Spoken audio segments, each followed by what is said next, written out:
तुमने कभी नोटिस किया है कि खाना पकते ही उसका टेस्ट बदल कैसे जाता है?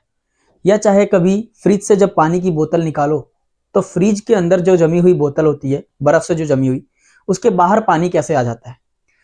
आखिर जब हम इस वातावरण में रहते हैं, जिस रूम में आप रहते हो, क्या कभी पसीना आया है? वो पसीना कैसे आता है? ये सारी की सारी चीजें होती हैं केमिकल रिएक्शन से रिलेटेड। आज के क्लास 10th की इस वीडियो में मैं जो कि आपके पेपर से रिलेटेड मोस्ट इंपोर्टेंट क्वेश्चंस करवाने वाला हूं, chapter 1 chemical reaction and equation से। चलो 10 क्वेश्चंस को देखते हैं जो 101% आपके एग्जाम्स में बिल्कुल इसी को घुमा फिरा करके जो बोर्ड मेंबर्स पूछते हैं, यानी कि जो सीबीएसई बोर्ड हो या चाहे बिहार बोर्ड हो या कोई भी अन्य बोर्ड हो, जो आपके क्वेश्चंस पेपर में इसी से रिलेटेड क्वेश्चंस पूछते हैं। कई बार तो ऐसे हो कि यही क्वेश्चन एज इट इज उठ के पेपर में आ जाए, या चाहे कई बार ऐसा होता है कि ये पेपर क्वेश्चन में ना इस क्वेश्चन को ना पूछ करके इस क्वेश्चन को चेंज करके अपनी तरफ से घुमा करके पूछ ले। तो चलो इस वीडियो को स्टार्ट करते हैं। जैसा कि आप पहला क्वेश्चन देख रहे होंगे कि what is plaster of Paris, जो कि आपकी दैनिक जीवन में यानी कि डेली लाइफ में बहुत यूज होता है, ये है ना। और उसके साथ साथ केमिकली इसका बताना है, कह रहा है कि what is plaster of Paris chemically, यानी कि रासायनिक रूप में प्लास्टर ऑफ पेरिस क्या है, बताइए। ये आपने चैप्टर भी पढ़ा होगा और इस चैप्टर के टॉपिक भी होगा। कहने का मतलब यह है कि जो आप प्लास्टर ऑफ पेरिस को देखते हो ये क्या है, इसकी एक तो डेफिनेशन लिख देनी है, what is plaster of Paris, और उसको केमिकली उसका फॉर्मूला लिख देना है। और साथ ही कह रहा है कि how is it prepare, list it's one important use, यानी कि यह किस प्रकार तैयार किया जाता है, यह किस प्रकार तैयार किया जाता है, इसका एक मुख्य इस्तेमाल बताइए। अब आप इस्तेमाल कैसे बता सकते हैं, सोचिए। क्या कभी रिक्शे पे चलते हुए किसी की रिक्शा पलटने से, या चाहे जीने से उतरते समय, या कभी बेड से गिरते समय किसी के पैर या हाथ टूटे हैं? कई बार कोई बच्चे ऐसे भी होंगे जो छत से गिर गए होंगे या जीने से गिर के उनके हाथ या पैर टूट जाते हैं। तो आप जब डॉक्टर के पास जाते हो तो डॉक्टर पहले एक्सरे करता है, और एक्सरे करने के बाद जब उसको पता लगता है कि भाई आपकी हड्डी टूटी हुई है, तो हड्डी के लिए क्या करते हैं, फिर आपको कहता है कि प्लास्टर लगवाना पड़ेगा। तो जो वो प्लास्टर लगता है, यानी कि जो आप जब हड्डी टूटी होती है, जब आप ऐसे लगाते हैं इसके ऊपर जो व्हाइट कलर का लगा हुआ होता है, वही होता है क्या, प्लास्टर ऑफ पेरिस। तो आपको क्या बताना है, प्लास्टर ऑफ पेरिस का जो एक यूज था वो मैंने बता दिया है। अब आप किताब से ढूंढ करके इसका फॉर्मूला और इसकी डेफिनेशन लिख कर पेपर में आओ, जो कि क्वेश्चन नंबर, ये 3 नंबर का क्वेश्चन आपके पेपर से रिलेटेड पूछता है। आओ दूसरे क्वेश्चन को देखते हैं। दूसरा क्वेश्चन क्या कह रहा है, कह रहा है व्हाई इज रेस्पिरेशन, जब हम सांस लेते हैं क्यों लेते हैं। पहली बात तो यही है कि क्यों लेते हैं, और पूछ किस से रिलेटेड रहा है, कह रहा है कि called, why is respiration called an exothermic reaction, यानी कि श्वसन को उष्मक्षेपी अभिक्रिया क्यों कहते हैं, बताइए। ये बहुत ही आसान सवाल है, ये बहुत ही आसान सवाल है जो कि आपको ये कंफ्यूज कर सकता है। आप कैसे, दिमाग लगाओ। आपने कभी सांस ली है?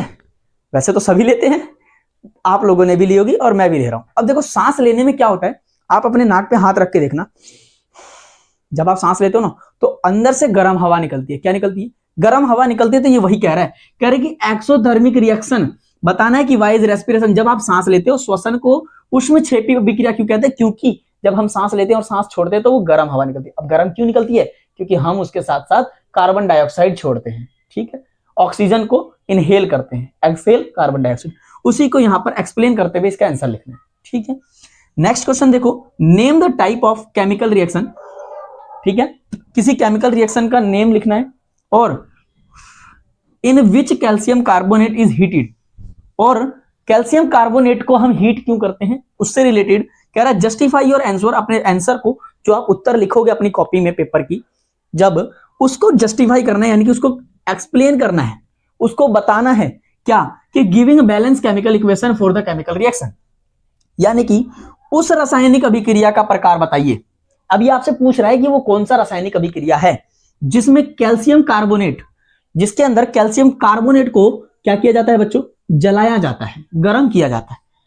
जैसे कि मैग्नीशियम के, कई बार आपको क्वेश्चन ये भी पूछ सकता है, मैग्नीशियम को रिबन को क्यों जलाया जाता है, क्योंकि जब मैग्नीशियम के रिबन को जब जलाओगे तो उसके अंदर से क्या मिलता है, व्हाइट पाउडर मिलता है। क्या मिलता है, व्हाइट पाउडर मिलता है। तो उसी प्रकार ये पूछ रहा है कैल्शियम कार्बोनेट को गर्म क्यों किया जाता है, और इस रासायनिक अभिक्रिया के संतुलित रासायनिक समीकरण देकर अपने उत्तर की पुष्टि कीजिए। यानी कि पहले तो आपको यह बताना है कि ये क्यों किया जाता है, और उसके बाद दूसरा बात यह बतानी है कि अगर ये किया जाता है तो इसकी रासायनिक अभिक्रिया क्या होगी। अब आपको एक रासायनिक अभिक्रिया में छोटी सी करके दिखाता हूं, इसे आप करिएगा। आपकी किताब में और आपके टीचर्स ने एक छोटी सी चीज सिखाई होगी, जैसे कि Mg प्लस में O2 is equal to MgO, right. लेकिन जब इसको बैलेंस करने की बात आती है तो आप देखते हो यहां पर O की वैलेंसी कितनी है, 1, और यहां पर कितनी है, 2। तो आप इसको क्या करोगे, आप इसको चेंज करना है, यानी कि Mg के आगे भी 2 लगा दो, प्लस में O2 तो है ही, और बराबर में 2MgO। अब देखो O की वैलेंसी 2, मतलब O की atomic number 2, sorry atomic number नहीं वैलेंसी, उस तरीके से Mg के भी 2, और O यहां पर 2 है ही, और O यहां पर भी 2, यानी कि ये क्या हो गया, ये बैलेंस हो गया। उसी प्रकार आपको आंसर लिख करके इसको बैलेंस करना है। ये क्या दिया हुआ है, ये मोस्ट इंपोर्टेंट क्वेश्चन है। क्यों ये मोस्ट इंपोर्टेंट क्वेश्चन इसलिए है क्योंकि ये क्वेश्चन ऑलरेडी बहुत बार पूछा गया है। कम से कम समझ लीजिए कि पिछले 5 सालों में कम से कम 3 बार तो पूछा ही होगा, कभी प्री बोर्ड में, कभी बोर्ड में, या चाहे कभी मिड टर्म में, ठीक है। तो इस क्वेश्चन को तो भाई मैं ये कहूंगा कि दिस इज मोस्ट इंपोर्टेंट, इसको बहुत अच्छे से पढ़ के जाइएगा, क्योंकि हो सकता है कि क्या पता आपके पेपर में भी पूछ दे। अगर ये 2 बार नहीं पूछा तो इस बार हो सकता है बोर्ड में पूछेगा, ठीक है। अब क्या कह रहा है, डिफाइन अ पेरिसिपिटेट। सबसे पहली बात तो पेरिसिपिटेट को समझिए क्या होता है।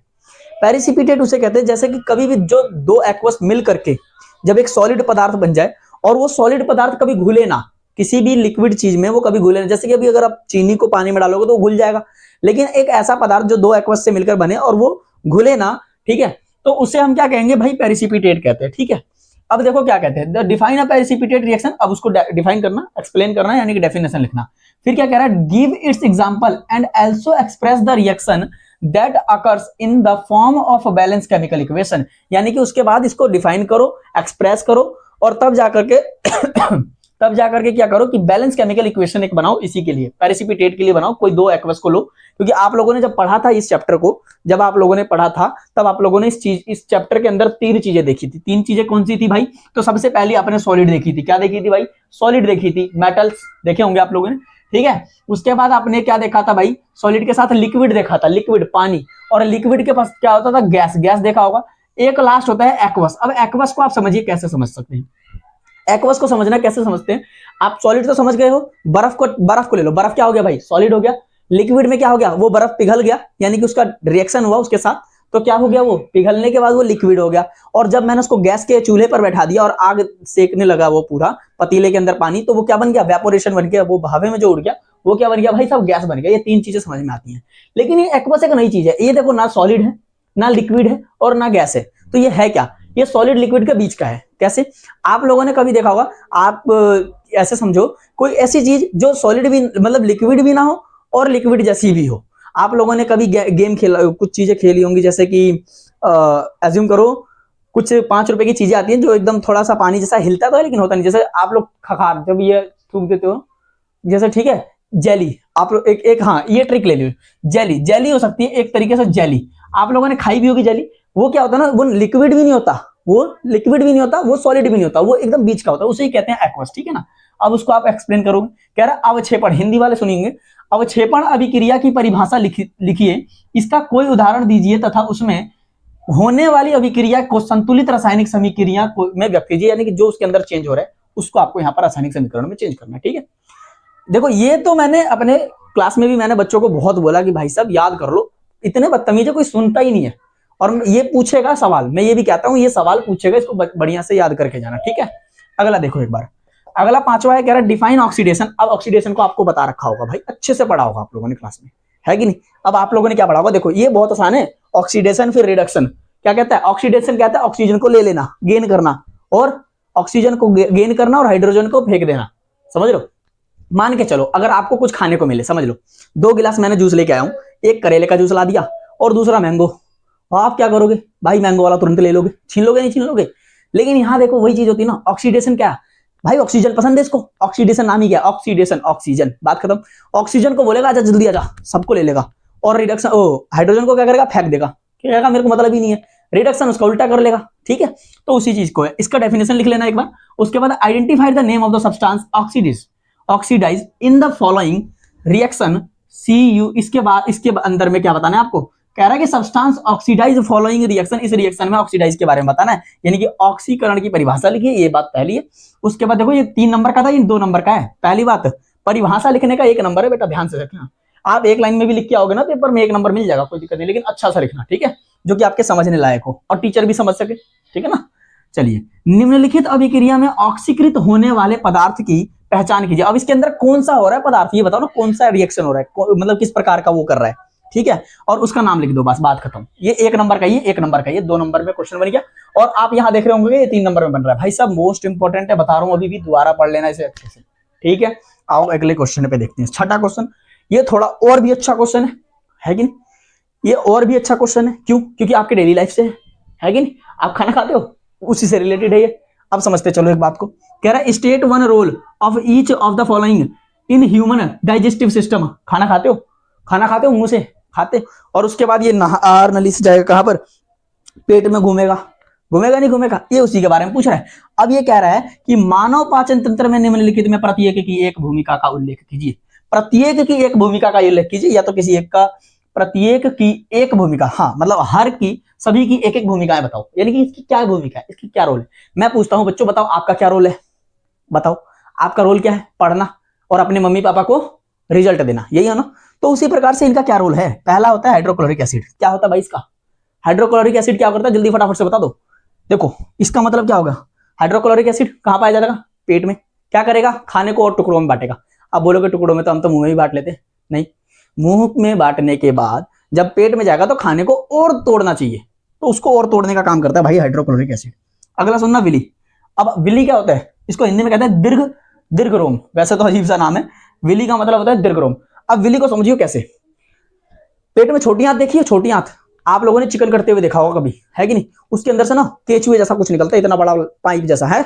अब उस पाइप को क्या कहते हैं जी, विली नहीं, गलत बात है, उसको स्मॉल इंटेस्टाइन, छोटी आंत कहते हैं।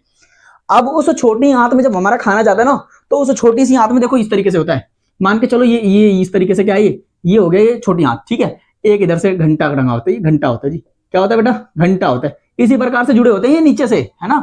और इसके अंदर ना खाना क्या करेगा, पहले टन यहाँ टकराता चलेगा, टकराता चलेगा, खाना क्या कर, टकराता चलेगा। तो ये जो खड़े खड़े हैं ना, ये खड़े खड़े, इसी को क्या कहते हैं बच्चों, बिल्ली, विली, बिल्ली नहीं कहते, विल्ली, बिल्ली नहीं कहना, विल्ली, दीर्घरोम, ठीक है। चलो इसको एक्सप्लेन कर देना, इसका क्या रोल होता है। तो इसको मतलब खाने को जो भी प्रोटीन वोटीन लेना, जो भी काम होता है उस तरीके से लिखना है, ठीक है। एनल स्पिंकर यानी कि गुद्दा अवरोधी क्या करता है भाई, रिमूवल वेस्ट वाले में, उसके बारे में बता देना, ठीक है ना। इसको स्टेट एक रोल बताना बस इनके, और कुछ नहीं। लाइपेस का क्या रोल होता है वो बता देना। देखो 6 क्वेश्चन कर लिए, बस 4 क्वेश्चन और। अगला क्वेश्चन देखते हैं, 7वां क्वेश्चन है। देखो 7वां क्वेश्चन भी बहुत ही ज्यादा इंपॉर्टेंट बन जाता है। देखो मैंने ना आप लोगों के लिए 2 एमसीक्यूज रखे, ये भी बहुत ज्यादा इंपॉर्टेंट है। क्यों, क्योंकि ये भी बहुत बार पूछे गए हैं, ठीक ना। क्योंकि देखो अब 7वां और 8वां मैंने एमसीक्यू रखा है, तो कुछ सोच कर रखा होगा। अब ये भी काफी बार पूछता है। देखो क्वेश्चन क्या कहता है, कहता है विच रिएक्शन इन्वॉल्व्स 2 और more substance combining to from a single product. कह रहा है कि कौन सी क्रिया में 2 या अधिक पदार्थ मिलकर एक नया पदार्थ बनाते हैं, ठीक है। आपका पहला क्या कह रहा है, कह रहा है डिकम्पोजिशन, गलत हो जाएगा। कभी डिकम्पोजिशन करता है, डिकम्पोजिशन क्या करता है, कंपोज कर रहा है। डिस्प्लेसमेंट क्या कह रहा है, विस्थापन कर रहा है, ये तो दूसरे को कह रहा है। ये कह रहा है 2 मिलकर के एक बना रहे हैं, कॉम्बिनेशन रिएक्शन सही होगा, क्योंकि आप लोगों ने पढ़ा भी है कि नहीं। और डबल डिस्प्लेसमेंट, द्विविस्थापन, ये गलत हो जाएगा, है कि नहीं। ये 3 गलत, ये वाला सही उत्तर है आपका, ये वाला सही उत्तर हो जाएगा। लेकिन एक बात को ध्यान रखना, एक बात को विशेष ध्यान रखना बच्चों, यहां आप देख रहे होगे एमसीक्यू, लेकिन मैं एक बात बता रहा हूं, 99% बच्चे ये गलती करते हैं, लेकिन ये आप गलती मत करना अगर वीडियो देख रहे हो तो। देखो बच्चे क्या करते हैं, यही चीज पढ़ के चले जाएंगे। मैं आप लोगों को कहता हूं भाई साहब, पेपर देने में जाने से पहले एक बार 1, 2, 3, 4 और 5वें की, इन सब की एक बार बस इनकी डेफिनेशन याद करके जाना, और विद में एक एक एग्जांपल, क्योंकि कई बार क्वेश्चन ऐसे पूछ देता है कि भाई what is decomposition, what difference of the displacement and double displacement. अब डबल डिस्प्लेसमेंट और डिस्प्लेसमेंट में अगर डिफरेंस पूछेगा तो पहले आप उसकी क्या करोगे, सबसे पहले क्या करोगे, डेफिनेशंस लिखोगे दोनों की, फिर आप एक एक एग्जांपल लिखोगे, फिर एक एक उनकी प्रॉपर्टी लिख दोगे, और ये 3 करके आप 3 नंबर आ जाओगे। बोलो हाँ या ना, वेरी गुड। चलो नेक्स्ट देखते हो क्वेश्चन क्या कह रहा है, which condition are necessary for rusting. कह रहा है रस्टिंग के लिए कौन कौन से फैक्टर जरूरी हैं, बताओ। पानी जरूरी है, मतलब सिर्फ ऑक्सीजन, भाई कभी ऑक्सीजन से थोड़ी ना जंग लगता है, जंग कैसे लगता है, कभी कभी सोचो। अच्छा हम जो गेट होते हैं हमारे, जो घरों में लोहे के गेट होते हैं, वो हम क्या करते हैं, देखना जो लोहा होता है ना, हर साल में एक बार पेंट करना होता है कि नहीं। लेकिन बता रहे जंग भाई ऑक्सीजन से बिल्कुल भी नहीं, पानी से तो बिल्कुल भी नहीं लगेगा। लेकिन जब ऑक्सीजन और पानी का रिएक्शन होगा, इसका क्या होगा, REACTION, रिएक्शन, अभिक्रिया, क्या होगा भाई, अभिक्रिया जब ये होगा तो ये ऑटोमेटिक उस पर जंग लगेगा। यानी कि जब भी कभी लोहे को पानी में डाल करके निकाल करके हवा में रख दोगे तो ऑक्सीजन उस पर चिपकेगा और ऑक्सीजन की वजह से क्या हो जाएगा, वो रिएक्ट करके वो जंग लग जाएगा। ठीक है, कार्बन डाइऑक्साइड से ऐसा कोई रोल नहीं होता। अगला देखो 9वां question, what is corrosion and rusting of rusting with example. संक्षारण और जंग लगना क्या होता है, संक्षारण को समझा देना, जंग लगने को समझा देना। इनकी डेफिनेशन, कोरोजन की और रस्टिंग की डेफिनेशंस लिखनी होती है बस, और ज्यादा कुछ भी नहीं। ठीक है, आप उसको लिख देना और बहुत अच्छे नंबर ग्रो करके लाओगे। और मैं कहता हूं भाई ये चैप्टर इतना मोस्ट इंपोर्टेंट है ना, कम से कम 10 से 12 नंबर देगा तुमको ये पेपर में, बता रहा हूं। केस बेस्ड भी क्वेश्चन बनते हैं यहां से। अगला लास्ट क्वेश्चन है और ये भी बहुत ही very very very very important है। क्यों? क्योंकि ये भी एग्जाम में पूछा हुआ है पहले से। क्या कह रहा है, what is oxidation and reduction. कह रहा है ऑक्सीकरण और अपचयन क्या होते हैं, ये चीज। अब मैंने आपको इस चैप्टर से 10 क्वेश्चंस बताए जिनमें मैंने पूरा का पूरा चैप्टर वन शॉट में रिवाइज करवा दिया। आपको क्या करना है, सिर्फ इन 10 क्वेश्चंस के आंसर कॉपी पे नोट करना। पढ़ना कैसे होता है, बात को ध्यान से समझो, पढ़ना कैसे होता है। एक इस चीज को लेना, ठीक, क्वेश्चंस को लिख लेना कॉपी पे, लास्ट में अपने किताबों के पन्ने खोलना और इन सभी के आंसर उसको लिखना। बस आंसर को लिख लेना और 2 बार पढ़ लेना। मैं कहता हूं गारंटी गारंटी आपके 80+ आएगी। ठीक, पेट में एसिड ना हो तो खाना नहीं पचता, और अगर एसिड पेट में बढ़ जाए तो खाना के जगह पर हमारे पेट में दर्द होने लगता है। आखिर ऐसा क्यों? यानी कि हमारे पेट को एसिड की जरूरत भी है, और अगर जरूरत से ज्यादा बढ़ गई तो हमें वो प्रॉब्लम भी क्रिएट करती है, यानी कि दर्द उठने लगता है। तो आइए आज की इस वीडियो में मैं समझाने वाला हूं क्लास 10th का chapter number 2 acid base and salt के मोस्ट इंपॉर्टेंट 10 क्वेश्चंस जो 101% आपके पेपर में लड़ेंगे। और 99% बच्चे यहीं पर गलती कर देते हैं, जो कि वो क्वेश्चंस को रिवाइज करके बिल्कुल भी नहीं जाते। मैं ये कहता हूं कि अगर आप वीडियो देख रहे हो तो क्वेश्चंस के साथ साथ आपको कॉपी में नोट डाउन करते हुए चलना है, ताकि ये क्वेश्चंस आपके माइंड में नोट डाउन हो जाए और एग्जाम में क्वेश्चंस देखते ही सीधा आप आंसर लिखने शुरू कर दो। आओ स्टार्ट करते हैं इस क्वेश्चंस को, जिसमें पहला क्वेश्चन आपको ये है कि व्हाट हैपन। कह रहा है व्हाट हैपन, हैपन का मतलब कोई सिचुएशन बोल रहा है, कोई ऐसी चीज बोल रहा है जो हो रही हो। आखिर क्या हो रही है अभी आपके साथ, चलो देखते हैं। What happen when an acid reacts, यानी कि ऐसा क्या होगा जब acid react with metal, metal carbonate and metal hydrogen carbonates, right balance chemical equation. आप देखना हिंदी वाले क्या कह रहे हैं। कह रहा है जब अम्ल धातु, ये धातु की बात कर रहा है, जब अम्ल धातु धातु कार्बोनेट तथा धातु हाइड्रोजन कार्बोनेट से अभिक्रिया करता है। क्या कह रहा है, जब अम्ल धातु यानी कि एसिड, जब एसिड रिएक्ट करता है किसके से, धातु कार्बोनेट तथा धातु हाइड्रोजन से, तो अभिक्रिया करता है, तो बताओ क्या होता है, सोचो क्या होता है और आंसर दो। संतुलित रासायनिक समीकरण लिखिए। ये 3 नंबर का क्वेश्चन है। पहले तो इसका 2 नंबर में ये बताना है कि ये होता क्या है जब ये रिएक्ट करता है। अब आप ये कैसे बता पाओगे, तो सबसे पहले अपनी एनसीईआरटी की किताबें खोलो और इस टॉपिक को ढूंढो कि ये टॉपिक है कहां पर, और तब आप उसको एक्सप्लेन से देखो, अच्छे से पढ़ो और तब जाके इसका आंसर लिखो। कमेंट में इसका शॉर्ट आंसर जरूर भेजना, ताकि मुझे ये पता लगे कि आपको इसका आंसर पता हो। अगर आपको पता हो तो कमेंट में आंसर जरूर दो। और साथ के साथ नेक्स्ट क्वेश्चन देखो। ये क्वेश्चन जो है आपके पेपर में 3 नंबर का है, पिछली बार भी पूछ चुका है। अब पिछले साल नहीं, उसके पिछले साल में ये क्वेश्चन पूछा है। अब देखो अगला क्वेश्चन क्या कहते हैं। देखो सेकंड क्वेश्चन कह रहा है डिस्क्राइब द प्रिपरेशन। प्रिपरेशन का मतलब होता है किसी चीज का बनना। क्या बनेगा, आज आपके घर पे क्या बन रहा है, तो अगर कोई चीज बन रही हो तो उसको क्या करते हैं, डिस्क्राइब करना है आपको, यानी कि बताना है, और प्लस में उसके गुणों को बताना है, उसके अंदर गुण क्या है, प्रॉपर्टीज, और साथ के साथ उसके यूजेस। वो यूजेस का मतलब उसका क्या काम होता है। मैं बोलता हूं सरफ बनती है, सरफ, सरफ यानी कि क्या, डिटर्जेंट जिसे आप कहते हो। अब वो जो सरफ बनती है वो पहली बात तो बनती कैसे, पहली बात उसके गुण क्या है, उसके गुण ये है कि जो भाई अगर वो कपड़े को धोएगी तो काले कपड़े को भी क्या कर देगी, उजला। कहने का मतलब अगर आप कुछ खाना खा रहे हो या कहीं खेल के आ रहे हो मिट्टी में से और कपड़े गंदे हो जाए और सरफ से जब धोते हो तो क्या होता है, उसका गुण, वो साफ करने का उसका गुण है। आपका क्या गुण है वो भी सोचो। उसके साथ साथ उसके यूजेस, क्या यूज होते हैं, कपड़े धोने के काम आता है, कई बार हाथ धोने के काम आ जाता है, ठीक है, ऐसे कई यूजेस होते हैं। उसी प्रकार से आपको वॉशिंग सोडा के बारे में बताना है। किसके बारे में, वॉशिंग सोडा, यानी कि धोने वाले सोडे की तैयारी, उसकी तैयारी कैसे की जाती है, उसका गुण क्या है और उसके यूजेस यानी कि उपयोग क्या है, इन सारी चीजों को आपको एक्सप्लेन करना है। मात्र 3 नंबर में है, एक एक लाइन, यानी कि 3 से 4 लाइन करोगे, इसका आंसर डेफिनेटली बहुत होगा, ठीक है। अब अगला क्वेश्चन तीसरा है, इसको देखते हैं। What is bleaching powder. Bleaching powder क्या होता है, एक्सप्लेन इट प्रिपरेशन। पहली बात तो इसकी प्रिपरेशन होगी, कैसे बनती है, इसका गुण बताना है, प्रॉपर्टी बतानी है, यूजेस बताना है। अब सोचो अगर मैंने दूसरा तीसरा दे रखा है तो 100% इन दोनों में से कोई एक तो पूछेगा। अब वो चाहे ब्लीचिंग पाउडर पूछ दे या चाहे आपसे डिटर्जेंट यानी कि वॉशिंग सोडा पूछ दे, ठीक है। चलो अब देखो यहाँ ब्लीचिंग पाउडर किसके लिए होता है बताओ, ब्लीचिंग पाउडर किसके लिए होता है, ये वो ब्लीच है, देख लेना आप एनसीईआरटी बुक, ठीक है। चलो इसमें देखो ब्लीचिंग पाउडर क्या है, इसकी तैयारी कैसे होती है, गुण क्या है, उपयोग क्या है, इसको समझाना है। 5 नंबर का क्वेश्चन है, समझाना है। क्या बोला इसने, समझाना करना है भाई, डिस्क्राइब करना है। और डिस्क्राइब क्या कहता है, कहता है कि बढ़िया से, डिस्क्राइब नहीं लिखा है इसमें, वैसे मतलब समझाना है। अब देखो पहले तो ब्लीचिंग पाउडर की डेफिनेशन लिखोगे, मात्र ये कितने की हो जाएगी, 1 से 1.5 नंबर की होगी। तैयारी 1 नंबर की, गुण 1 नंबर का, उपयोग 1 नंबर का, 3 नंबर ये हो गए, 2 नंबर ये हो गए, टोटल कितने हो गए 5 नंबर। बढ़िया से तैयारी करके जाओ और इस चैप्टर से अपने नंबर को पक्का करके आओ, ठीक है।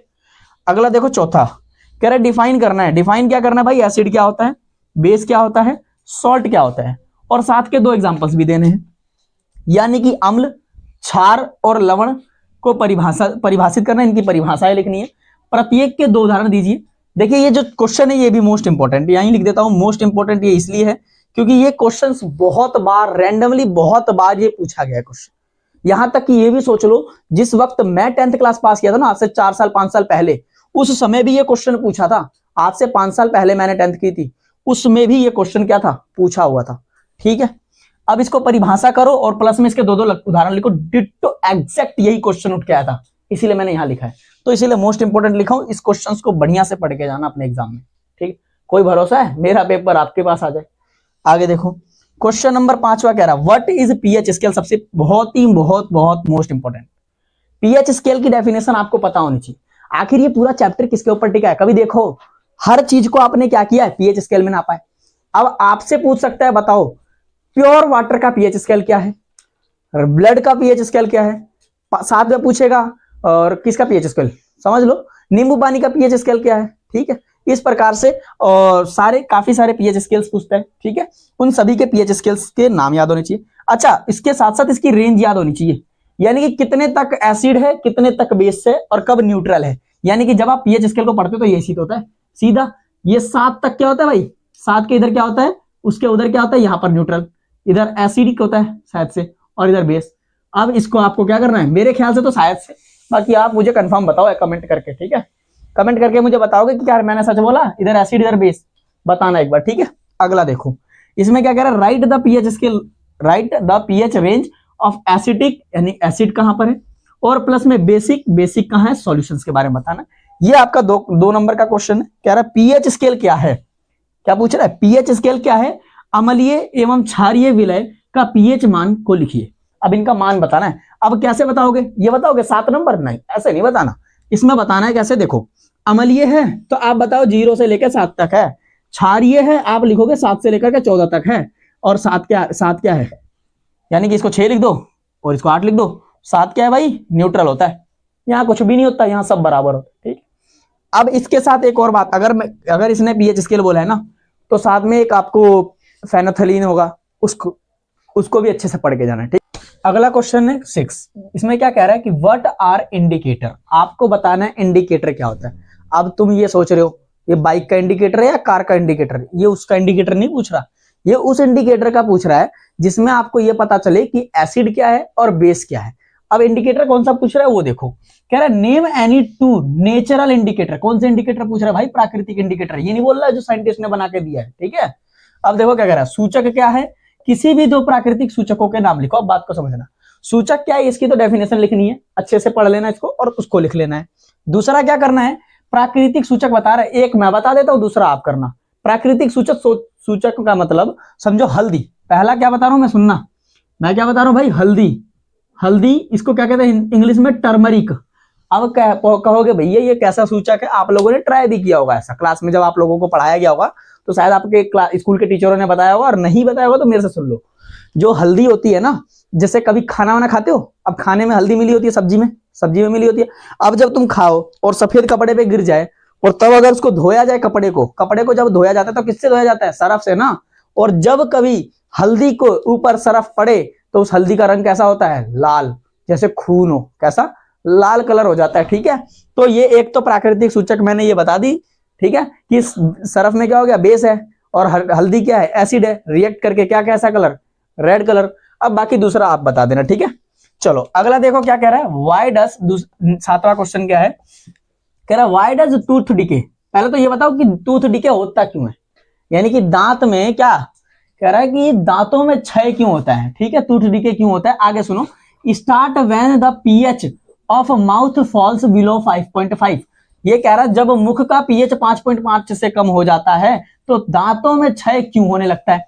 कह रहा है कि हमारे मुंह का जो हमारे सलाइवा होता है, आपके किताब में ये तो बढ़िया से लिखा भी होगा, देखना जब एनसीईआरटी की किताब खोलोगे ना, उस एनसीईआरटी की किताब में एक बॉक्स बना होगा दूसरे या तीसरे पन्ने पे, ठीक है, इस प्रकार से लिखा होगा। अब इसके अंदर क्या लिखा होगा सुनो, इधर लिखा होगा कुछ भी ऑब्जेक्ट समझ लो कुछ भी, और इधर लिखा होगा पीएच स्केल, पीएच का मान बताएगा, जिसके अंदर ब्लड भी आएगा, मिल्क का भी आएगा, ठीक है, बहुत सारे लिखे होंगे। उसमें एक सलाइवा का, थूक, हमारे थूक का पीएच मान कितना होता है वो पूछना, वो देखा लिखा होगा, ठीक है। अब बोला जब उससे नीचे गिरता है ना, जब 5.5 से नीचे गिरने लग जाता है ना पीएच मान हमारे मुंह का, तो हमें क्या होता है भाई, दांतों में क्षय होता है। होता तो ये बात सच है, लेकिन वो होता क्यों है, उसका कारण पूछ रहा है ये सवाल, ठीक है ना। और देखो इस सवाल को समझना बहुत जरूरी होता है पेपर में, ना समझ आए तो 2 से 3 बार पढ़ा करो, ठीक है।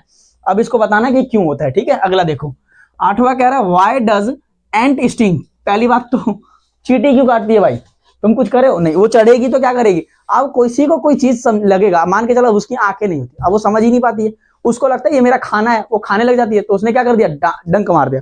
उसकी जब स्टिंग होती है, जैसे मच्छर क्या करती है, मच्छर क्या करता है, जैसे डंक मारता है तुम्हारे को दर्द होता है, उसी तरीके से चींटी भी जब डंक लगती है चींटी का, तो चींटी का डंक लगने के बाद कॉज एक दिक्कत होती है। दिक्कत क्या होती है, वो दर्द होता है, बहुत दर्द होता है। वैसे भाई साहब जब चींटी काटते हैं वैसे उतना तो दर्द नहीं होता कि हाथी टूट के अलग हो गया, पर दर्द तो होता है। अब दर्द होता है और प्लस में इरिटेशन होती है। कभी मान के चलो किसी के कपड़ों में शॉर्ट मान के चलो छत पे डाला हो, उठाया और पहन लिया, उसमें चींटियां हो, और भाई जो मचल के काटेगी पूरा शरीर एक तो इरिटेट हो जाएगा और प्लस में दर्द भी होगा। तो वो पूछ रहा है क्या कि चींटी के काटने से दर्द और जलन क्यों होती है, बताओ। अब इसको आप लिखोगे क्यों, अब मैं बता देता हूं। वैसे तो इसमें क्या होता है ना, जो चींटी के डंक होती है उसके अंदर एक एसिड होता है। क्या होता है, एक एसिड होता है, एसिटिक एसिड। जब वो आपकी स्किन में जाता है ना, तो उसी की वजह से जलन और दर्द होता है, ठीक है। अब उसको कैसे ठीक किया जाता है, एक बात मैं बता देता हूँ, एकदम घरेलू नुस्खा। सोचो कभी चींटी काटेगी ना, तो तुरंत क्या करना पता है, घर में जो लोहा, लोहा तो हर घर में होता है, लोहा उठा करके उस पर रखना, क्योंकि लोहे के अंदर ना बेस पाया जाता है। क्या पाया जाता है, बेस। और जब एसिड के ऊपर बेस लगता है ना, तो उस एसिड को रोक देता है, जलन भी रुकेगा, दर्द भी रुकेगा, और वो फोड़ा भी नहीं होने देगा, जैसे फुंसी जैसा हो जाता है, ठीक है। चलो अगला देखो, 9वां कह रहा है नेम द एसिड। ऐसे एसिड का नाम बताओ प्रेजेंट इन कर्ड, कर्ड का मतलब दही, और लेमन का मतलब, लेमन का मतलब नींबू। देखो कर्ड का तुम बताना, लेमन का साइट्रिक एसिड। कौन सा एसिड, साइट्रिक एसिड, जो खट्टापन को दर्शाता है। और खट्टा क्या होता है भाई, नींबू होता है। दही एवं नींबू में पाए जाने वाले अम्ल का नाम बताना है। एक मैंने बताया, दूसरा आपको बताना है, 1 नंबर का, आधे आधे नंबर का है, ठीक है।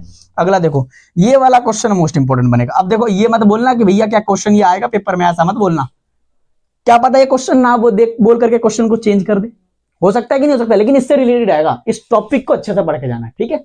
अब देखो ये टॉपिक, जैसे कि इससे पिछले चैप्टर में भी मैंने बताया था ना एक, कि एकदम मोस्ट इंपॉर्टेंट क्वेश्चन था एक, उसी प्रकार से इस पूरे क्वेश्चन में मेरे को ये कहता हूं, ये बहुत ही मोस्ट इंपॉर्टेंट क्वेश्चन है, जो बच्चों के दिमाग घुमाता है। केस बेस्ड क्वेश्चन बन सकता है, आपके 3 नंबर में क्वेश्चन बन सकता है। इसी को मैंने वैसे 2 नंबर में लिखा है, 3 नंबर में भी बन सकता है, ठीक है, ठीक है ना। चलो देखो, कह रहा है स्टूडेंट, मान के चलो एक बच्चा है, मान के चलो मेरी क्लास का कोई एक बच्चा है। अब देखो क्या कहता है, कहता है कि डिसॉल्व अ सब्सटेंस, एक सब्सटेंस को क्या करता है भाई, डिसॉल्व करता है, यानी कि घुलाता है। चीनी को लिया, पानी में घुलाया शरबत बनाने के लिए, है ना। कोई ऐसा सब्सटेंस है जिसको क्या करता है, पानी में घुलाता है, इन वाटर, किसके अंदर, वाटर के अंदर, and found that it turn, और अब वो क्या पाता है उससे, जब वो कुछ क्रिया करता है तो उससे क्या पा रहा है। समझो तुम पढ़ाई कर रहे हो, ठीक है, मन लगा के पढ़ रहे हो, इससे क्या पाओगे तुम, नंबर पाओगे ना। जब स्कूल के पेपर आएंगे और जो तुमने चैप्टर बढ़िया से पढ़ा होगा और वो क्वेश्चन हूबहू आ गया, अब जैसे मैं ये पढ़ा रहा हूं, इसके 2-3 क्वेश्चन अच्छे से लड़ जाए, तो तुम क्या करोगे, तुरंत बोलोगे अरे भैया ने बताया था, जल्दी जल्दी छापो इसको। करोगे कि नहीं करोगे। अब उसको छाप लोगे तुरंत ही तुरंत करोगे, तब थोड़ी सोचोगे कि भाई कैसा है क्वेश्चन, एज अ टीज उठ के आया, तुरंत आंसर लिखोगे, ऐसा ही होगा। तो वही कह रहा है कि अब उससे क्या पाओगे तुम, नंबर पाओगे। तो ये कह रहा है कि जब इसने किसी सब्सटेंस को, कोई सब्सटेंस एक्स है, उस सब्सटेंस का नाम भी बताया ना, सुनना। तो उस सब्सटेंस को उसने क्या किया, पानी में घुलाया, और उससे वो क्या पाता है, वो पाता है कि भाई टर्न, टर्न का मतलब बदलता है, रेड लिटमस। क्या बदलता है भाई, रेड लिटमस किस में बदलता है, ब्लू में। क्या बदलता है भाई, रेड बदलता है ब्लू में। अब पहचानिए, आइडेंटिफाई करिए। अब मैं आपको कैसे पहचानूंगा कि आप कौन हो भाई, कैसे पहचानूंगा? आपको सरकार कैसे पहचानेगी? आधार कार्ड दिखाओगे ना, दिखाओगे नहीं दिखाओगे कि मैं भारत का निवासी हूं? तो बताओ वो कैसे पहचानोगे? आइडेंटिफाई करो उस ऑब्जेक्ट का, एक्स को, एंड राइट करो उसका पीएच का रेंज, उसका पीएच मान कितना है वो बताओ।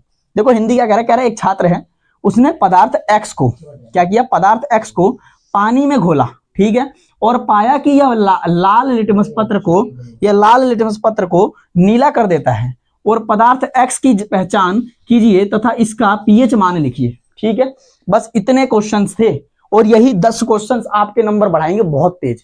और भाई जिसने स्किप किया होगा ना, और जिसने ये वीडियो ठीक से नहीं देखी होगी, और जिसने इस क्वेश्चन को कॉपी में नहीं किया, समझ जाओ कि उसके नंबर घट भी सकते हैं। ठीक है, बाकी अपनी मेहनत करो और इससे क्वेश्चंस को अच्छे से रिवीजन कर लो, ताकि क्वेश्चन अगर पेपर में आए तो तुरंत कर दो। और मेरे को तो उम्मीद है कि 90% तो ये क्वेश्चंस आएंगे जरूर, एक या दो क्वेश्चन तो जरूर आएंगे। अगर आप लोगों को ऐसा लगता है कि आयरन स्ट्रांग है बट मेरा कॉन्सेप्ट वीक है, तो कोई टेंशन नहीं भाई। आज की इस वीडियो में मैं मेटल्स और नॉन मेटल्स को इतना आसान भाषा में आपको समझा दूंगा, और प्लस में जो कि आप समझोगे उसके बाद आप खुद ऐसा बोलोगे कि हाँ यार, मैंने मेटल और नॉन मेटल को कभी ढंग से पढ़ा ही नहीं, तो मुझे समझ में कैसे आएगा। तो आज की मैं इस वीडियो में चैप्टर नंबर 3 क्लास 10 का मोस्ट इंपोर्टेंट क्वेश्चन बताने वाला हूं। जैसा कि आपको अगर ऐसा लग रहा, आपको पता होगा कि भाई मेरे एग्जाम्स बहुत करीब आ रहे हैं बट मैं पढ़ूं क्या, तो पढ़ने का आसान तरीका है भाई, मैं ये कहता हूं कि आप कॉपी किताबों को रखो साइड, और बस एक बात को दिमाग में बैठा लो अगर मेरी वीडियो देख रहे हो तो, कि भाई आपको सिर्फ एक काम करना है, इन 10 के 10 क्वेश्चंस को आपको कॉपी पे नोट करना है। क्वेश्चंस को ही नहीं, साथ में आंसर्स में भी करना है। ठीक है, अब आंसर्स को भी नोट कर लो, और उसको कॉन्सेप्ट पूरा कंप्लीट करने के बाद, उसको पूरा नोट करने के बाद आप एकदम सेटिस्फाई हो जाओ। 2 बार 3 बार उसको पढ़ लो, लिख लो, और उसके बाद एग्जाम हॉल में बैठो और तब बताना भैया आपने जो बताया क्वेश्चन वो आया ही नहीं। ठीक है, सो टाइम को वेस्ट नहीं करते हैं, देखते हैं। और हाँ, कई बच्चों को अगर ऐसी परेशानी है कि भाई मेरे को आंसर नहीं मिल रहे, मुझे कोई प्रॉब्लम आ रही है, मैं आंसर नहीं ढूंढ पा रहा हूँ, या कुछ भी प्रॉब्लम ऐसी है, तो आपको एक सबसे बेनिफिट, आज जो ये वीडियो में पढ़ा रहा हूँ, इस वीडियो के डिस्क्रिप्शन में मैं टेलीग्राम की लिंक शेयर कर दूंगा आपको, आप उस टेलीग्राम पे ज्वाइन हो जाओ। मुझे प्लस में मैसेज भी कर सकते हो आप, कि आपको जो भी नोट्स चाहिए होगा, जो भी प्रॉब्लम्स होगी, वो सब चीजें भी आपको मिल जाएंगी, वहां पर प्रॉब्लम सारी सॉल्व हो जाएगी, और साथ ही आपको बढ़िया से बढ़िया नोट्स को मैं प्रोवाइड कर दूंगा। और इनके भी नोट्स आपको ये वीडियो डलते ही अगली तुरंत 10 से 15 मिनट के अंदर अंदर में आपको नोट्स भी प्रोवाइड कर दिए जाएंगे। सो स्टार्ट करते हैं अपना पहला नंबर क्वेश्चन जो है हमारा। क्वेश्चन कह रहा है क्या कि व्हाट आर मेटल। पहली बात तो मेटल क्या होते हैं, धातु क्या होते हैं, धातु वो अधातु क्या है। आपको आंसर लिखना कैसे, ध्यान से समझो, आपको आंसर लिखना कैसे, यही चीज गड़बड़ी करते हो आप पेपर में, सीधा ये बनाना चाहिए आपको, क्या करना चाहिए, ये बनाना चाहिए। आप क्या करते हो कि एक पॉइंट लिखते हो, यूं यूं यूं लिखते चले जाते हो, दूसरा पॉइंट लिखते हो, यूं दूसरा लिख देते हो, ये गलत होता है बेटा, यहाँ पर थोड़ा सा कंफ्यूजन होती है टीचर को। ठीक है, टॉपर्स की कॉपी ऐसी मिलेगी आपको, टॉपर्स की कॉपी कैसे मिलेगी भाई साहब, ऐसी मिलेगी। क्या करेगा, इधर लिख देगा मेटल और इधर लिख देगा नॉन मेटल। ठीक है भाई, इधर लिख देगा मेटल, इधर नॉन मेटल। अब इसको अच्छे से एक्सप्लेन करेगा। ठीक है, फिर यहाँ इसका एग्जांपल लिख देगा, बात खत्म। डेफिनेशन एग्जांपल कर दिया, ये क्लियर हुआ। साथ में राइट फिजिकल प्रॉपर्टीज, अब इसकी फिजिकल प्रॉपर्टीज को लिख देगा, है कि नहीं, इसी लाइन में ही, इसी लाइन के अंदर ही फिजिकल यानी कि इसके भौतिक गुण को बता देगा। ठीक है, अब आप बताओ मेटल्स क्या होते हैं भाई, मेटल्स क्या होते हैं, धातु क्या होती है, धातु क्या होती है, जो एल्युमिनियम, आपने कभी देखा होगा, आपकी मम्मी आपकी बहनें नाक की कान की सब पहनती हैं। ठीक है, कड़ा वड़ा पहनते होगे आप लोग भी, है कि नहीं, आपके घरों में वायरिंग हुई होगी। ये सारी चीजें कहाँ हैं, ये सारी चीजें मेटल हैं। कोई स्टील होगा, कोई कॉपर होगा, कोई एल्युमिनियम होगा, कोई गोल्ड होगा, कोई सिल्वर होगा, यही चीजें होती है ना, ये सब चीजें क्या होती है भाई, सब मेटल होती है। नॉन मेटल क्या होती है वो आप बताओ। साथ में अगला देखो question, right chemical properties of metals. Metals की केमिकल प्रॉपर्टीज बतानी है, यानी कि धातुओं के रासायनिक गुण लिखिए। अब इनके रासायनिक गुण क्या होते हैं वो आपको यहाँ पर ढूंढ करके आंसर लिखना है। इसमें ज्यादा समझने वाला कोई क्वेश्चन है नहीं। आगे देखिएगा, एक explain the reactivity series of metal, यानी कि धातुओं की क्रियाशीलता श्रेणी समझाइए, कैसे क्रिया करते हैं। अब एक बात बताओ, आयरन कैसी क्रिया करता है भाई, आयरन को आपको पता होगा, सिल्वर की, गोल्ड की, सबकी पता होगी। आपको आयरन का क्या लिखना है, समझो, आयरन क्या होता है, लोहा। ठीक है, वो वाटर के अंदर आकर के अगर ऑक्सीजन को ऑब्जर्व करता है, यानी कि हवा और पानी के साथ अगर वो मिलता है तो उसके ऊपर जंग लगने लग जाता है, ये बात होती है। उसके बाद आता है चौथा क्वेश्चन, क्या कह रहा है, how do metals react with water. अब बताओ पानी के साथ रिएक्ट कैसे करेगा, अभी तो बताया मैंने गोल्ड सॉरी क्या कहते हैं, आयरन का। आयरन क्या क्या कहता है, आयरन का मैंने बताया था ना भाई, अभी आयरन को बताया मैंने कैसे रिएक्ट करता है। एक्सप्लेन राइट एग्जांपल्स, उसके with examples, sorry with examples भी बताओ, धातुएं जल के साथ कैसे अभिक्रिया करती है और उसके एग्जांपल्स क्या क्या हो सकते हैं, ये बात आपको बतानी है। पांचवा क्वेश्चन देखा, what is corrosion, right it's prevention method.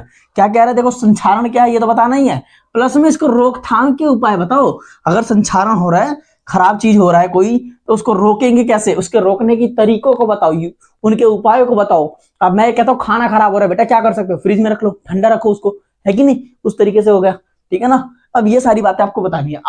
अब देखते हैं क्वेश्चन नंबर 6, कह रहा है explain extraction and sorry of metal from ores. कह रहा है अयस्क जो होते हैं ना, अयस्क जो धातुओं के अयस्क होते हैं, धातुओं से अयस्क से धातुओं का निष्कर्षण समझा, यानी कि जब अयस्क से जब धातु बनाई जाती है, अयस्क का मतलब क्या होता है, सोचिए ना, माइनिंग सोचते हैं ना, माइनिंग के समय में हम लोहे निकालते हैं, पीतल निकालते हैं, जो भी चीजें हम निकालते हैं, जस्ता वस्ता, ठीक है। अब उससे धातु कैसे बनाई जाती है उस चीज को समझाना है, ठीक है। अगला देखिए क्या कह रहा है, व्हाट आर एलॉयज, एलॉयज क्या होता है, right their properties of and uses, यानी कि मिश्र धातु क्या होती है, जब मिश्र धातु क्या होती है, खुद सोचिए ना, आप क्या करते हैं, आप समझिए कोई ऐसी, अच्छा हाँ मिश्र धातु, आप लोगों ने एक बार अगर हिस्ट्री पढ़ी होगी, किसी बच्चे ने हिस्ट्री अगर पढ़ी होगी अच्छे से, तो हिस्ट्री में देखो दो चीजें होती है, क्या होती है, दो चीजें होती है, एक होता है जस्ता, एक होता है जस्ता और एक होता है तांबा। तांबा क्या होता है, इन दोनों से क्या मिलता है, स्टील, स्टील बनती है, यानी कि मिक्स हो गया ना। तो मिश्रित धातु क्या है और गुण और उपयोग लिखना, उसके गुण क्या है और उपयोग क्या है, ठीक है, बात को समझ रहे हैं आप। अगला देखिए एक्सप्लेन रस्टिंग, रस्टिंग का मतलब जंग लगने की प्रक्रिया को बताना है और आयरन को कंडीशंस को बताना है, यानी कि लोहे में जंग लगने की प्रक्रिया और समझाइए, उस प्रक्रिया को समझाना है, ठीक है। बहुत ही इंपॉर्टेंट क्वेश्चन है ये, बहुत ही इंपॉर्टेंट क्वेश्चन है भाई। एक बात और ध्यान रखना, एक और बात मेरी बीच में ही बोल दे रहा हूं मैं, सुन लो, आखिर में भी बोलूंगा। देखो बात ये है कि जो भी आप क्वेश्चन को पढ़ रहे हो ना, आप लोगों को लग रहा है बहुत आसान क्वेश्चन है, पर बच्चों देखो क्वेश्चन मैंने आसान लिखे हैं, आप जब पेपर में बैठोगे ना, पेपर ऐसे नहीं आएगा, पेपर ऐसे आएगा। देखो रस्टिंग वाला आयरन का क्वेश्चन कैसे आएगा, सुनना, ये बोलेगा मान के चलो एक विद्यार्थी है, उस विद्यार्थी ने लोहे को यूज किया, लोहे का फावड़े को यूज किया, और उसको जब उसने चूना पत्थर वो बनाया ना, जब मान के चलो नाली वाली साफ करी, या चाहे वो जो सीमेंट वेमेंट बनाते हैं वो बनाया, उसके बाद उसने रख दिया, उसमें जंग लग गया, बताओ इसकी क्रिया क्या थी। तो आपको यही क्वेश्चन रहेगा, वो यही क्वेश्चन रहेगा, उसको कंफ्यूज थोड़ा सा घुमा देंगे, ठीक है। तो इसको अच्छे से पढ़ना और क्वेश्चन पेपर को भी अच्छे से 2-4 बार पढ़ना, ताकि आपको समझ में आए। जब आप अच्छे से समझ जाओगे ना, तो आपको खुद पता लग जाएगा कि यही क्वेश्चन पूछ रहा है, आयरन की कंडीशन, रस्टिंग, तो इसकी आंसर लिख देना, कोई दिक्कत नहीं होती, ठीक है बच्चों। चलो 9वां क्वेश्चन देखो, राइट डिफरेंस बिटवीन मेटल और नॉन मेटल। नॉन ये तो आसान क्वेश्चन है, इसको भी अच्छे से, ये आसान क्वेश्चन, ये इजी है, ठीक है, ये इजी में आ जाता है, 2 या 3 नंबर में पूछेगा जरूर, लेकिन बेटा आपको पढ़ने की जिम्मेदारी बनती है, ठीक ना। चलिए describe uses of metal and non metal, अब उसके धातु और अधातु के उपयोग बताओ, क्या क्या उपयोग होते हैं भाई, बता दो जरा सा, सबको बता देना, ठीक है। और मैं कोशिश यही कहूंगा बच्चों, जो वीडियो देख रहा है और आपको अगर कोई क्वेश्चन और अच्छा से आता है, आप खुश हो जाओ कि भैया ये तो क्वेश्चन आता है, तो प्लीज उसे कमेंट जरूर करना। देखो मैंने आपके लिए बहुत मेहनत करी है, अब बस आपको कुछ नहीं करना, इसको कॉपी में नोट डाउन करना जरूर है, ठीक है। वीडियो देखने से कुछ नहीं होता बेटा, कॉपी में नोट डाउन करो, उसके आंसर्स लिखो, तब जाके आपको कुछ समझ में आएगा कि मैंने भाई कुछ पढ़ा है, और तब पेपर में लिख पाओगे, ठीक है। अगर वीडियो पसंद आए तो लाइक शेयर और कमेंट जरूर करें, और साथ ही में बेल आइकन को भी जरूर दबाएं, ठीक है। मिलते हैं अपनी नेक्स्ट वीडियो में नेक्स्ट अपडेट के साथ। मैं लास्ट टाइम दोबारा बोल रहा हूं बच्चों, एक बात को विशेष ध्यान रखना, आपको करना क्या है, तो भाई साहब इसके लिए अगर आपको क्वेश्चन के आंसर्स नहीं मिल रहे तो आंसर्स के लिए मेरे टेलीग्राम को ज्वाइन करना है। मैं नाम सुनते ही ऐसा लगता है कि जैसे केमिस्ट्री नहीं पनिशमेंट चल रही है। जैसा कि आप लोग देख पा रहे होंगे, ये चैप्टर नंबर 4 साइंस के क्लास 10th, जो कि अभी हाल ही में आप लोगों के बोर्ड एग्जाम्स होने वाले हैं, 17 तारीख से आपके एग्जाम्स भी स्टार्ट है, आप लोगों को पता होगा। तो उसके साइंस में जो चैप्टर नंबर 4 है, कार्बन एंड इट्स कंपाउंड, देखो इस चैप्टर के अंदर ना, इस चैप्टर के अंदर मेनली क्या होता है, मोस्टली मैंने क्यों बोला स्टार्टिंग में कि ऐसा लगता है केमिस्ट्री नहीं पनिशमेंट, भाई स्टार्टिंग से बच्चों को एक तो प्रॉब्लम्स होती है, जब बच्चे 9th या 10th में होते हैं, जब बच्चे 9th या 10th में होते हैं ना, तो उन बच्चों को एक मोस्टली प्रॉब्लम होती है जिसे कहते हैं मैथ्स। आप लोग समझ सकते होंगे मैथ्स, और मैं एक आप लोगों ने सुना भी होगा, एक फनी बात बोलता हूं, जैसे कि मैथ्स का फुल फॉर्म ही होता है कि मेरी आत्मा तुम्हें हमेशा सताएगी, ठीक है, MHTHS होता है यहाँ पर, ठीक है, HS। अब देखो दिक्कत क्या होती है, बात को समझना, यहाँ मैथ्स आप लोगों को समझ नहीं आती, कैलकुलेशन होते नहीं है, ट्रिग्नोमेट्री मत्थे खराब हो जाता है जब 10वीं में पहली बार पढ़ते हुए, ठीक है। और तब तक आपको एक और चीज साइंस भी आती है, तो साइंस में भी भाई मैथमेटिक्स आ जाती है, साइंस में भी मैथ्स आती थी। अब कैसे, आप लाइट चैप्टर को देख लो, उसी के साथ केमिस्ट्री में आप किसका देख लो, ये फिजिक्स का है, केमिस्ट्री में आप किसको देख लो भाई, तो इसमें इक्वेशन ही याद नहीं होती, EQUATIONS, ठीक है। अब इक्वेशन याद नहीं होती, उसके साथ साथ इसके अंदर कुछ फॉर्मूलेज इस तरीके से आगे समझो, एल्कीन्स के, एल्काइंस के, ये सारी चीजें हमें याद ही नहीं होती, और तब हमें ये परेशानी बहुत बड़ी हो जाती है।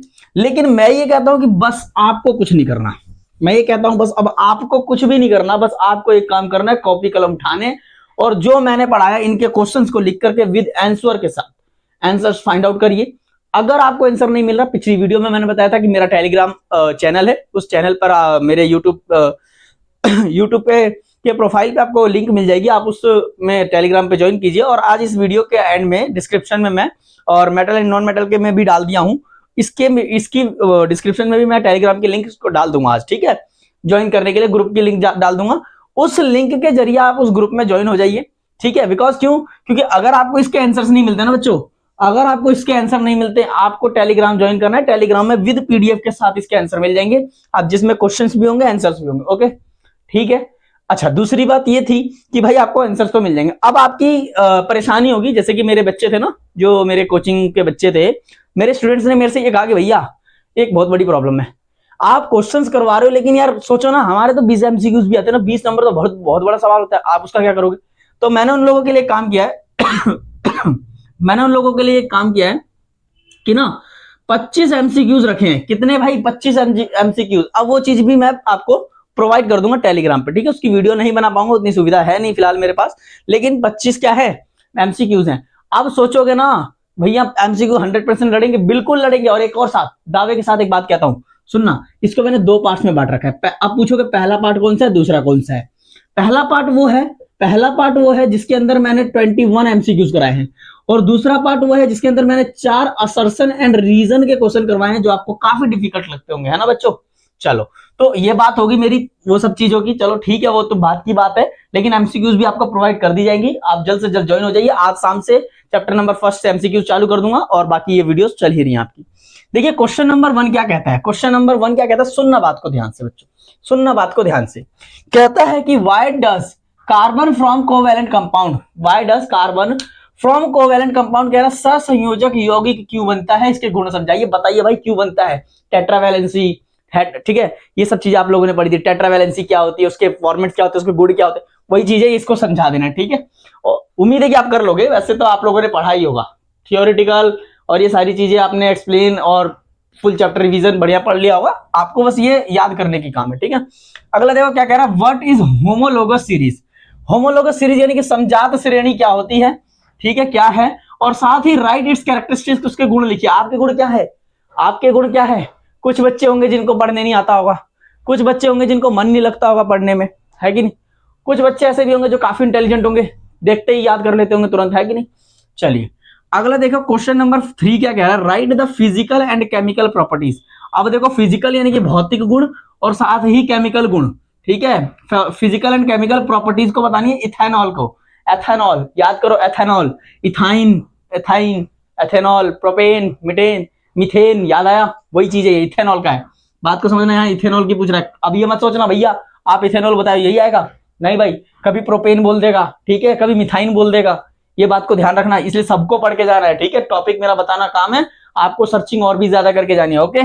एथेनॉल के भौतिक और रासायनिक गुण लिखने हैं, ठीक है, कर दोगे, चलो बहुत अच्छे शेर बच्चे हो तुम, बहुत अच्छे कर लोगे सब, ठीक है। क्वेश्चन 4 देखो, राइट द प्रॉपर्टीज, फिर प्रॉपर्टीज लिखनी है किसकी, यूज ऑफ इथेनोइक एसिड, एक एसिड होता है इथेनोइक एसिड, आप लोगों ने पढ़ा होगा, तो आपके मास्टरों ने पढ़ाया होगा स्कूल में, मैंने तो वैसे फिलहाल मैंने फुल चैप्टर नहीं पढ़ाया है, बट कोई नहीं, नेक्स्ट ईयर से मैं ये भी जल्दी कर दूंगा, ठीक है, जल्दी से आप लोगों के लिए सारी चीजें लाऊंगा, ठीक है ना, जुड़े रहिए चैनल के साथ बस। यूज इथेनोइक एसिड के बारे में क्या करना है, एथेनोइक अम्ल को गुण एवं उपयोग बताइए, क्या यूज होता है उसके। चलो मैं एक रैंडमली पूछता हूं, बताओ कार्बन डाइऑक्साइड का क्या यूज होता है भाई, पेड़ पौधों के लिए यूज होता है, सिंपल, प्लांट्स के लिए यूज होता है, पेड़ पौधे, है कि नहीं, हाँ या ना, बहुत बढ़िया, ठीक है। चलो ये चीजें देख लोगे आप। अगला देखो क्वेश्चन नंबर 5 कह रहा व्हाट इज एस्टरिफिकेशन, देखो अजीब सा नाम दिया है हम भी कंफ्यूज हो गए। चलिए, व्हाट इज एस्टरिफिकेशन, रिएक्शन क्या होता है, स्टिरीकरण अभिक्रिया क्या होती है, इसको भी कर लीजिएगा आप लोग, ठीक ना। और नहीं होगा तो चिंता नहीं करना है, मैंने अभी आपको बोला ना टेलीग्राम पे मिल जाएगा इसका आंसर, टेलीग्राम, या चाहे आप जा करके चैनल भी सर्च कर सकते हैं, FSA डॉट नहीं डालने, FSA classes, classes by Prateek sir, Prateek sir, ठीक है। आप इस चीज को डालोगे तो मेरा आइकन लग जाएगा, जो जो यहाँ पर यूट्यूब पे आइकन है ना मेरा लोगो, वही लोगो लगा होगा, आप जुड़ जाएंगे। अभी हाल में थोड़े कम मेंबर, जल्दी जुड़ जाएंगे आप, ठीक है। चलिए क्वेश्चन नंबर 6 देखिए, different between shop and detergent. अब देखो बहुत ही बहुत बहुत बहुत बहुत महत्वपूर्ण सवाल है ये भाई, स्टार बना दे रहा हूं। साबुन एवं डिटर्जेंट के अंतर लिखिए, इनमें से कुछ ना कुछ तो जरूर पूछेगा, अब घुमा के पूछे या चाहे यही एग्जैक्ट पूछ दे, मर्जी एग्जामिनर की होती है, सीबीएसई की मर्जी होती है कैसे पूछेगा। ये मत सोचिएगा सीबीएसई के बच्चे पढ़ेंगे इसको, कोई भी बोर्ड से पढ़ सकता है भाई साहब, सीबीएसई। कभी अगर बिहार के बच्चे देख रहे हो मेरी वीडियो, यूपी के बच्चे देख रहे हो, उसमें परेशान नहीं होना आपको, ठीक है ना। सीबीएसई हो, बिहार बोर्ड हो, यूपी बोर्ड हो, ठीक है, चाहे एमपी बोर्ड हो, ठीक है ना, किसी को कोई परेशानी, जिनके भी ये चैप्टर्स है, carbon and its compound chapter number 4, ठीक है, किसी में 5 भी हो सकता है ये भी ध्यान रखना, किसी में 3 भी हो सकता है ये भी ध्यान रखना, ठीक ना। चलो उम्मीद है कि आपको ये क्वेश्चन समझ में आएंगे। आओ बढ़ते क्वेश्चन नंबर 7 की तरफ, और वेट करना, क्वेश्चन नंबर 7 के बाद मैं आप लोगों को एक चीज कुछ चीजें भी दिखाऊंगा, फॉर्मूलाज भी लिख के बताऊंगा, ठीक ना। चलिए देखिए, अगर क्वेश्चन नंबर 7 क्या है हमारा, क्वेश्चन नंबर 7 कह रहा है एक्सप्लेन। पहली बात बता देता हूं भाई, एक्सप्लेन की जब कहे ना तो कैसे लिखना है भी आंसर बताता हूं मैं, सुनना। Explain the cleansing action of shop, shop यानी कि साबुन, साबुन की स्वच्छता क्रिया समझाइए, साबुन से कैसे स्वच्छता आती है। आपने एक एड सुना होगा जब आप मूवीज या कभी कोई चीज सीरियल वीरियल देखते हो टीवी, तो एक आता है ना कि धोते जाओ धोते जाओ धोते जाओ धोते जाओ, वो है ना, वही चीज है। कह रहा है कि साबुन से जो सफाई होती है, जो साफ होती है, स्वच्छता आती है, उसकी ना क्रिया क्या होती है, कैसे आती है स्वच्छता, बताओ भाई हमें, एक्सप्लेन करो, ठीक है। चलो आंसर कैसे लिखने सारे क्वेश्चनों के एक बार बता देता हूं, हो सकता है पिछली वीडियो में मैंने ना बताई हो, सुनना। आपको आंसर डालना कैसे होता है, सुनना, ऐसे डाल दो, आंसर डाल करके क्या करना है, सुनना, आंसर डाल के क्या करना है, बात को समझिए।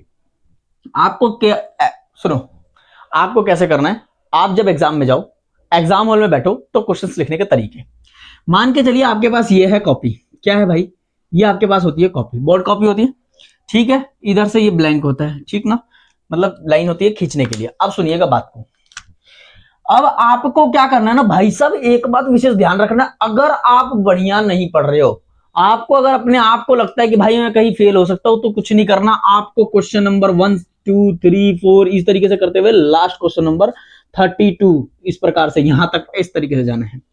जो क्वेश्चन ना आए उसको छोड़ते चलो, जो क्वेश्चन आता हो उसे करते चलो, बात को समझ गए। लास्ट में जो नहीं किया है ना कुछ, उसमें कुछ भी लिख दो, कुछ भी लिख दो, ये बात को विशेष ध्यान रखना। जिन बच्चों को कुछ नहीं पता, जो बच्चे लगता है कि मैं सिर्फ पास पास हो पाऊंगा, 35 36 40 नंबर ला पाऊंगा, ठीक, टॉपर बच्चे ध्यान रखें, टॉपर बच्चे जिन्हें लगता है कि मैंने पूरी किताब बढ़िया से पढ़ रखी है, पूरी अच्छी रिवीजन है, उनको ध्यान रखें, उनको क्या करना है, बात को समझे। उन लोगों को क्या करना है भाई साहब, उन क्वेश्चनों को लिखो जो कि तुम्हें बहुत अच्छे से आते हो, लॉन्ग क्वेश्चन, 2 नंबर वाले, 3 नंबर वाले। अब मान के चलो क्वेश्चन नंबर 23 आता है, फिर क्वेश्चन नंबर 25 आता है, क्वेश्चन नंबर 26 आता है, फिर क्वेश्चन नंबर 32 आ गया, फिर क्वेश्चन नंबर 20 आ गया, सॉरी 21 तक तो एमसीक्यूज होते हैं, 21 आ गया भाई साहब, ये वाले इस तरीके से लिख देना। कारण बताता हूं, ये जब आप करोगे कम से कम 3 से 4 पन्ना लेगा, और 3-4 पन्ना जब मास्टर चेक करता है ना, तो चेक करता चला जाता है, फिर सोचता है अरे भाई ये टीचर बहुत, ये स्टूडेंट बहुत बढ़िया है, इसने अच्छे से पढ़ा है।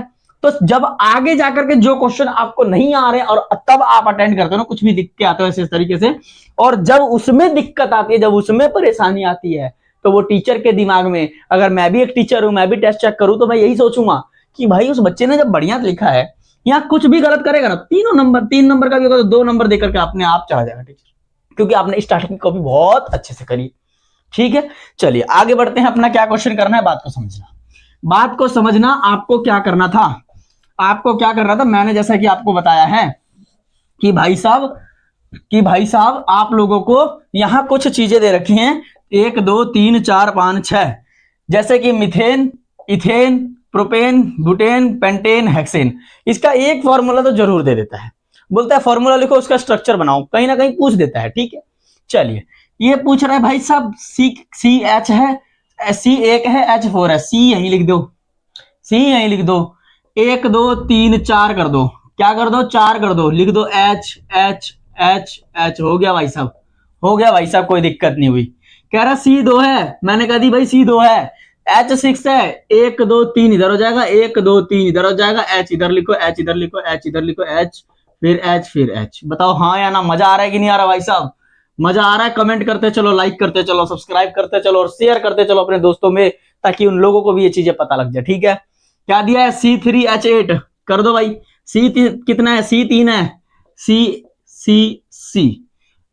1 2 3 1 2 1 2 3, कितना, 3 दूनी 6 और 7 8। हो गया कि नहीं हुआ? हुआ नहीं हुआ बच्चों, हुआ या नहीं हुआ? मजा आ रहा है? चलो मजा आ रहा है ना, लाइक करते रहो। आओ क्वेश्चन नंबर, ये देखो क्या कह रहा है, C4 है ना, C4 को कर दो भाई, C4 करो।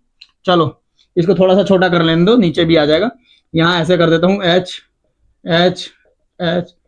समझ जाना बच्चों, समझ जाना आप लोग। चलो 1 2 3 4, 1 2 3 1 2 3 4 5 6 7 8 9 10 कर दिए। आया नहीं आया, H10 आया नहीं आया, H H H H H H H H H H H H H H H। हो गया ना? चलो अब ये दो आप खुद कर लो, दो आपको खुद करना। चलो कमेंट करना जरूर, इसको करने के बाद कमेंट जरूर करना, ठीक है। उम्मीद है कि वीडियो आपको पसंद आई होगी। अगर वीडियो पसंद आए तो लाइक शेयर, और हाँ अपने क्लासों के, अपने स्कूल्स के ग्रुप्स में जरूर शेयर करें, ताकि बाकी जो बेकार बच्चे हो ना उनका भी भला हो सके, भला करना चाहिए, ठीक है। तो वीडियो को शेयर जरूर करें और लाइक करें और सब्सक्राइब करके बेल आइकन को जरूर दबाएं। मिलते हैं अपनी नेक्स्ट वीडियो में। अगर इनके अपडेट्स चाहिए होते हैं, अगर नोट्स चाहिए होते हैं, तो आप मेरे टेलीग्राम यूज कीजिए, वहां पर आपके सारे नोट्स मिल जाएंगे। आपको कोई डाउट हो मुझे कमेंट करके पूछ सकता है या मैसेज कर सकता है। सो हेलो एवरीवन, आप सभी को जैसे कि पता होगा कि हमारे लाइफ के लिए लाइफ प्रोसेस की काफ़ी ज़्यादा नीड होती है, जैसे कि एक्सक्रीशन हो गया, डाइजेशन हो गया, रेस्पिरेशन हो गया, ट्रांसपोर्टेशन, यानी कि हमारे शरीर में परिवहन हो गया, श्वसन प्रक्रियाएं हो गई, और साथ ही हमारे जो हम खाना खाते हैं उसके पचने का चीज़ें हो गई। ये सारी चीज़ें हमारी लाइफ प्रोसेस से जुड़ी होती हैं, ये हमारे लाइफ की सारी प्रोसेसेस होती हैं। माना कि कुछ वक्त से वीडियोस नहीं डल रही थी, बिकॉज मेरी थोड़ी सी मेडिकली फिटनेस नहीं थी ठीक, और मैं अभी थोड़ी दिनों से हॉस्पिटलाइज था, इस वजह से मैंने 4 दिन वीडियोस नहीं डाली हैं। सो मिलते हैं अपने वापस उसी तरीके से, उसी जोश के साथ। आज की फिर से ये वीडियो स्टार्ट करते हैं, फिर अपनी क्लास स्टार्ट करते हैं, जो कि हमने पहले छोड़ दी थी। अब हमने दोबारा करेक्ट करना है, और हमें एग्जाम तक अपनी प्रिपरेशन को फुल टू फुल 100/100 करके रखना है, ताकि आपके एग्जाम में बैठने के बाद कोई भी प्रॉब्लम्स आपको ना आए, और आप अपने क्वेश्चंस को अच्छे से समझ के और अच्छे तरीके से डीप एक्सप्लेन में लिख सको, ताकि टीचर भी अच्छा लगे और टीचर के साथ साथ आपके नंबर भी बहुत ज्यादा ग्रोथ करें।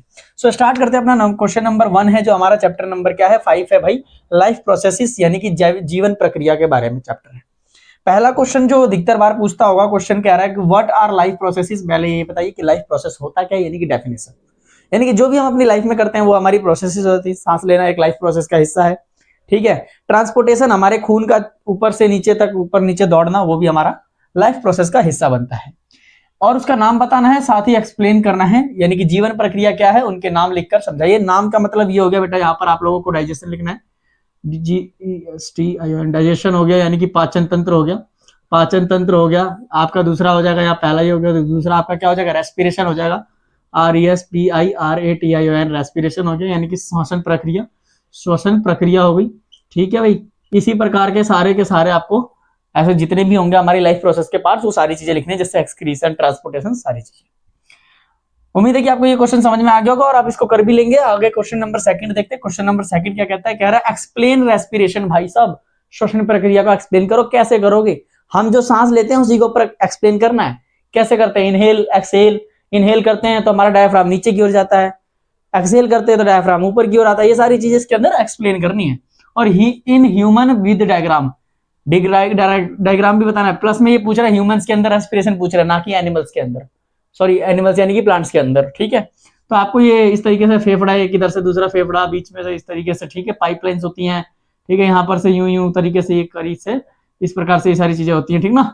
और कैसे यहाँ पर डायफ्राम होता है इस तरीके से, ये सारी चीजों को एक्सप्लेन करना है, ठीक है, विद चित्र के साथ। उसके नाम भी लिखना है, ट्रैकिया यहाँ पर होता है, लंग्स होते हैं ये, ठीक है, ये सारी चीजें लिखनी है। मनुष्य में श्वसन की प्रक्रिया चित्र सहित समझाइए। मनुष्य में श्वसन की प्रक्रिया का मतलब सांस कैसे लेता है, उसको चित्र के साथ आप लोगों को समझा देना है, ठीक है।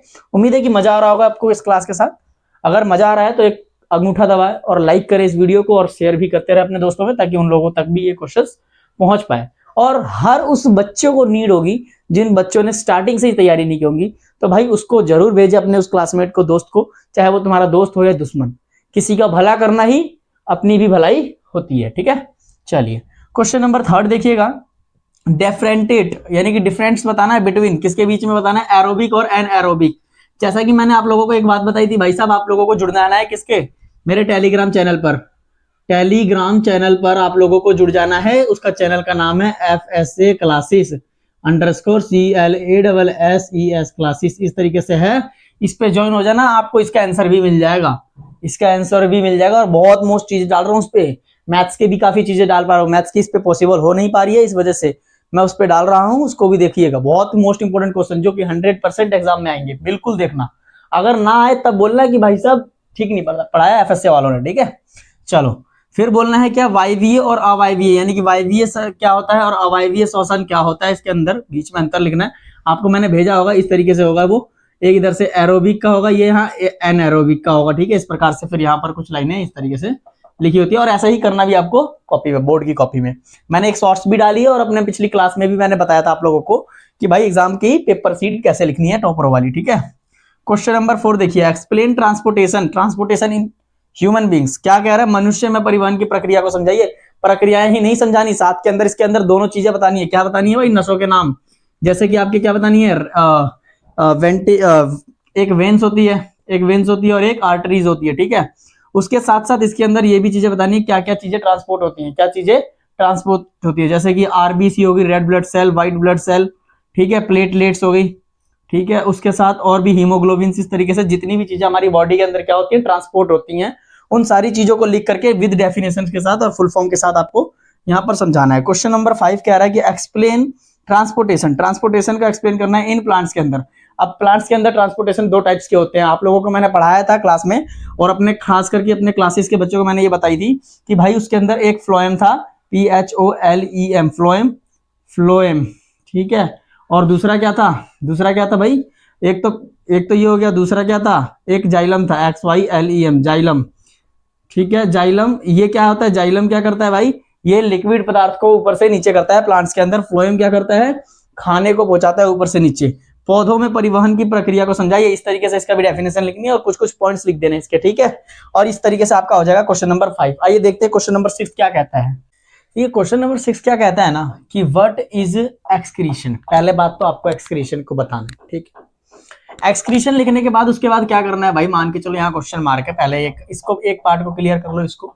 उसके बाद कहना है, एक्सप्लेन करना है इन ह्यूमंस में एक्सक्रीशन कैसे होता है। तो अब आपको एक्सप्लेन करना है कि भाई पहले क्या होता है, फिर उसके बाद क्या होता है, फिर उसके बाद क्या होता है, फिर उसके बाद क्या होता है, और लास्ट में एंडिंग पॉइंट देना है। उत्सर्जन क्या है, मनुष्य में उत्सर्जन की प्रक्रिया को समझाइए, आपको ये लिखना है, ठीक है। क्वेश्चन नंबर 7 क्या है, एक्सप्लेन ट्रांसपीरेशन। ये मोस्ट इंपोर्टेंट क्वेश्चन है, मोस्ट इंपोर्टेंट क्वेश्चन है ये कि ट्रांसपीरेशन क्या होता है इन प्लांट्स में, यानी कि पौधों में वाष्पोत्सर्जन क्या होता है। ये काफी बार पूछा भी गया और ये फेवरेट भी है CBSE का, जो कि आपके एग्जाम्स में पूछा गया हुआ है कई बार। तो हम इसे ये भी कह सकते हैं कि भाई ये PYQ है, यानी कि प्रीवियस ईयर क्वेश्चन भी है। बाकी आपके लिए ऑल दी बेस्ट मैंने लिख दिया है कि भाई आप लोग अच्छे से पढ़िए, अच्छे से तैयारी कीजिए। कोई परेशानी हो तो मुझे कमेंट करिए, कोई क्वेश्चन अगर ऐसा हो जो मैं ना करा पाया हूं और जो मोस्ट इंपोर्टेंट अगर आपको लगता है तो भी आप कमेंट कीजिए, मैं उसे भी एक्सप्लेन करूंगा। किसी चीज का आंसर नहीं आता तो भी एक्सप्लेन कीजिए।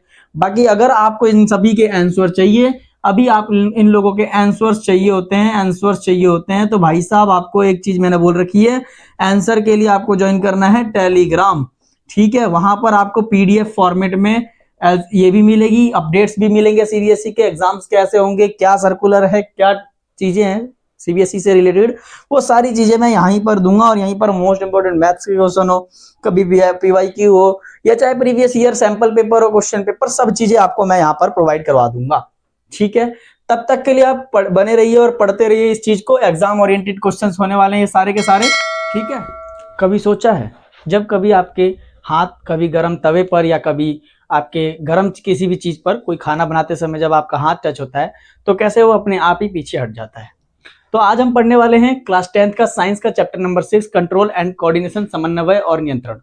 तो उसके टॉपिक्स के मोस्ट इंपॉर्टेंट क्वेश्चंस करवाने वाला हूं आज की इस वीडियो में मैं। जो कि आपके एग्जाम्स के और बोर्ड एग्जाम से काफी ज्यादा ओरिएंटेड रहेंगे और उससे रिलेटेड रहेंगे, जो कि इसी तरीके से कुछ क्वेश्चंस आपके एग्जाम्स में पूछे जाएंगे। सो स्टार्ट करते हैं अपनी वीडियोस को। वीडियो का पहला क्वेश्चन जो हमारा है, जो कह रहा है कि पहला हमारा चैप्टर का नाम ही है कंट्रोल और कोऑर्डिनेशन। तो ये आपका पूछ रहा है कि what is control and coordination, यानी कि ये बताओ कि नियंत्रण और समन्वय क्या है। मतलब नियंत्रण किस चीज को कहते हैं और समन्वय किस चीज को कहते हैं, इसकी डेफिनेशन पूछ रहा है। पहले आपको इसकी डेफिनेशन लिखनी है जो कि 2 नंबर में दे दी जाएगी। और why is it important in living, ये कह रहा है जीवों में इसका महत्व क्या है, जीवों में महत्व क्यों होता है। देखिए कंट्रोल का महत्व इसलिए होगा कि जो इंसान हो या कोई भी जीवित प्राणी, जब उसके साथ कुछ घटित घटनाएं हो रही हो, जैसे कि आपका मैंने स्टार्टिंग में बोला कि जैसे आप किसी भी चीज के ऊपर हाथ रखते हैं और जले हुए चीज होती है, या चाहे किसी बर्फ पर हाथ रखते हैं और वो ठंडा होता है, तो तुरंत आप उस हाथ को क्या करते हैं, पीछे की ओर खींच लेते हैं। वो इसलिए होता है क्योंकि आपका वो नियंत्रण होता है आपकी बॉडी पर, जो कि नर्वस सिस्टम्स के द्वारा यानी कि तंत्रिका तंत्र के द्वारा एडजस्ट रहता है। और वो क्या करता है भाई, तो वो आपके सिग्नल को अपने माइंड तक पहुंचाता है। यानी कि अगर मेरा हाथ किसी चीज पर रखा गया है और गर्म चीज हो रही है वो, तो वो सिग्नल मेरे माइंड तक पहुंचाने का काम करेगा नियंत्रण और समन्वय। ठीक है, इसके महत्व है इस तरीके से आपको इसको डिफाइन करना है। कम से कम 3 या 5 नंबर में ये सवाल 3 या 5 नंबर में ये सवाल को बोर्ड में एग्जाम में पूछा जाता है। ठीक है, सेकंड क्वेश्चन को देखिए क्या कह रहा है, कह रहा है explain nervous system. Nervous system के बारे में एक्सप्लेन करना है इन ह्यूमंस, ह्यूमंस के अंदर नर्वस सिस्टम क्या होता है। मानव में तंत्रिका तंत्र की व्याख्या कीजिए। 2 नंबर या 3 नंबर में मेनली ये क्वेश्चन पूछा जाता है और ये पिछले ईयर में काफी बार पूछा जा चुका है। क्वेश्चन आते हैं तीसरा, जो कि क्वेश्चन कह रहा है व्हाट इज रिफ्लेक्स एक्शन। ये बहुत ही मोस्ट इंपोर्टेंट क्वेश्चन है, ये बहुत ही मोस्ट इंपोर्टेंट क्वेश्चन है, जो कि आपके क्वेश्चन इस बार मोस्ट इंपोर्टेंट क्वेश्चन इसलिए है क्योंकि ये कई बार पूछा भी गया है और इस बार तो इसके चांसेस भी है कि ये क्वेश्चन आपके एग्जाम में पूछेगा। लेकिन कैसे करेगा, अगर बाय द वे अगर रिफ्लेक्स पूछ रहा है, उसमें नहीं बोल रहा है डायग्राम बनाने का, नहीं बोल रहा है एग्जांपल देने का, तब भी आप देना। बिकॉज आपके जो टीचर होंगे, जो कॉपी चेक करे होंगे, उनके माइंड में आपके लिए क्रिएटिविटी बनेगी कि भाई आपने उनको एक अच्छा उत्तर दिया, आपने उस किताब को, उस चैप्टर को या उस चीज को आप अच्छे से पढ़कर आए हो। तो यहाँ पर पहले आपको रिफ्लेक्स एक्शन बताना है। रिफ्लेक्स एक्शन का मतलब वही जो मैंने स्टार्टिंग में बोला कि जब आपके किताब खोलोगे, उस किताब में एक पन्ने पे दिया होता है कि ऐसे हाथ को छुआ हुआ है और वो गर्म चीज को क्या करता है, सिग्नल अपने माइंड तक पहुंचाता है। ठीक है, यानी कि हमारे दिमाग तक, मस्तिष्क तक पहुंचाता है और उसको एक्सप्लेन करना है। ठीक है, विद किसके साथ, तो एग्जांपल्स बताने हैं और उसके डायग्राम भी बनानी है, जो कि हाथ वाला जो डायग्राम है आपकी किताब में, उस डायग्राम को भी आपको बनाना है। यानी कि प्रतिवर्त क्रिया क्या है और उदाहरण एवं चित्र सहित समझाइए। ठीक है, क्वेश्चन नंबर 4 क्या पूछता है, कह रहा है डिफरेंट। अब यहाँ पर डिफरेंस बताना है 2 चीजों को। मैंने डिफरेंस आपको पहले भी बता रखा है, आज फिर बता रहा हूँ कि डिफरेंस आप कैसे लिखोगे। डिफरेंस आपको कैसे लिखना है भाई, तो बीच में ऐसे लाइन खींच देनी है और एक तरफ वो चीजें रख लो, दूसरी तरफ दूसरी चीज, और इसके बाद इसका एक्सप्लेन करते चले जाओ। ठीक है, ये चीज मैंने पहले भी बताई थी और मैं दोबारा बता रहा हूँ आज। ठीक है, क्या बताना है, तो नर्वस सिस्टम के बारे में पहला, और दूसरी तरफ हार्मोन सिस्टम के बारे में बताना है कि भाई एक नर्वस सिस्टम क्या होती है, एग्जांपल्स क्या होते हैं।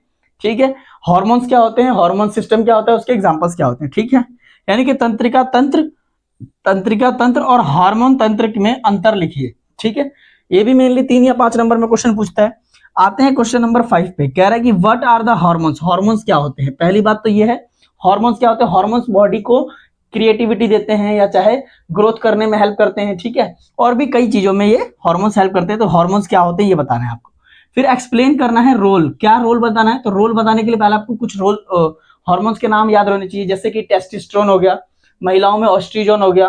ठीक है, उसके साथ साथ पिट्यूटरी ग्लैंड में एक हार्मोन होता है। ठीक है ना, एड्रेनल ग्लैंड में हार्मोन होता है जो गुस्सा दिलाता है ज्यादातर। ठीक है, इन सारे हार्मोन्स के नाम और उनके रोल को यानी कि उनके कार्यों को बताना है। जैसे कि आप एड्रेनल ग्लैंड बोलोगे, वहां से जो हार्मोन होता है एड्रेनल हार्मोन होता है वहां पर। ठीक है, वो हार्मोन क्या करता है, जब वो हार्मोन क्रिएट होता है तो आपको गुस्सा आता है। ठीक है, उस तरीके से सारी चीजों को लिखा होगे। हार्मोन क्या है, मानव में हार्मोन की भूमिका को समझाइए। ठीक है, इस प्रकार से आपको इसकी भूमिकाओं को भी समझा देना है। क्वेश्चन नंबर 6 को देखते हैं। क्वेश्चन नंबर 6 क्या पूछता है, क्वेश्चन में कह रहा है explain the mechanism of action of hormone. अब देखिए, अभी इससे पहले हमने हार्मोन्स क्या था और हार्मोन्स के रोल्स के बारे में पढ़ा, लेकिन यहां पूछ रहा है हार्मोन की क्रिया विधि को समझाइए, यानी कि हार्मोन्स की क्या क्रियाएं होती हैं। मैं एक हार्मोन लेता हूं adrenal gland, ADRNAL, adrenal hormone. अब ये एड्रेनल हार्मोन कहाँ होता है, तो भाई किडनी में होता है। किडनी के कहां पर होता है, देखो मान के चलो ये इस तरीके से कोई किडनी होती है, इसके ऊपरी हिस्से यहां पर ये एड्रेनल होता है ये। ठीक है, एड्रेनल हार्मोन होता है।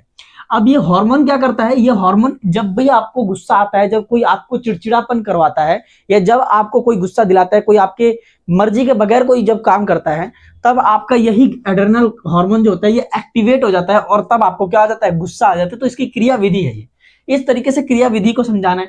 3 नंबर में पूछे तो कम से कम 3 हार्मोन्स को समझा देना, 5 में पूछे तो 5 हार्मोन समझा देना, सिंपल सी बात है, और तुरंत आंसर क्वेश्चन हो जाना है। देखिए 7 क्वेश्चन क्या है, बहुत ही बढ़िया क्वेश्चन है। इससे पहले भी पहला ही क्वेश्चन हमारा ये था कि व्हाट इज कोऑर्डिनेशन, उस समय 2 चीजें थी।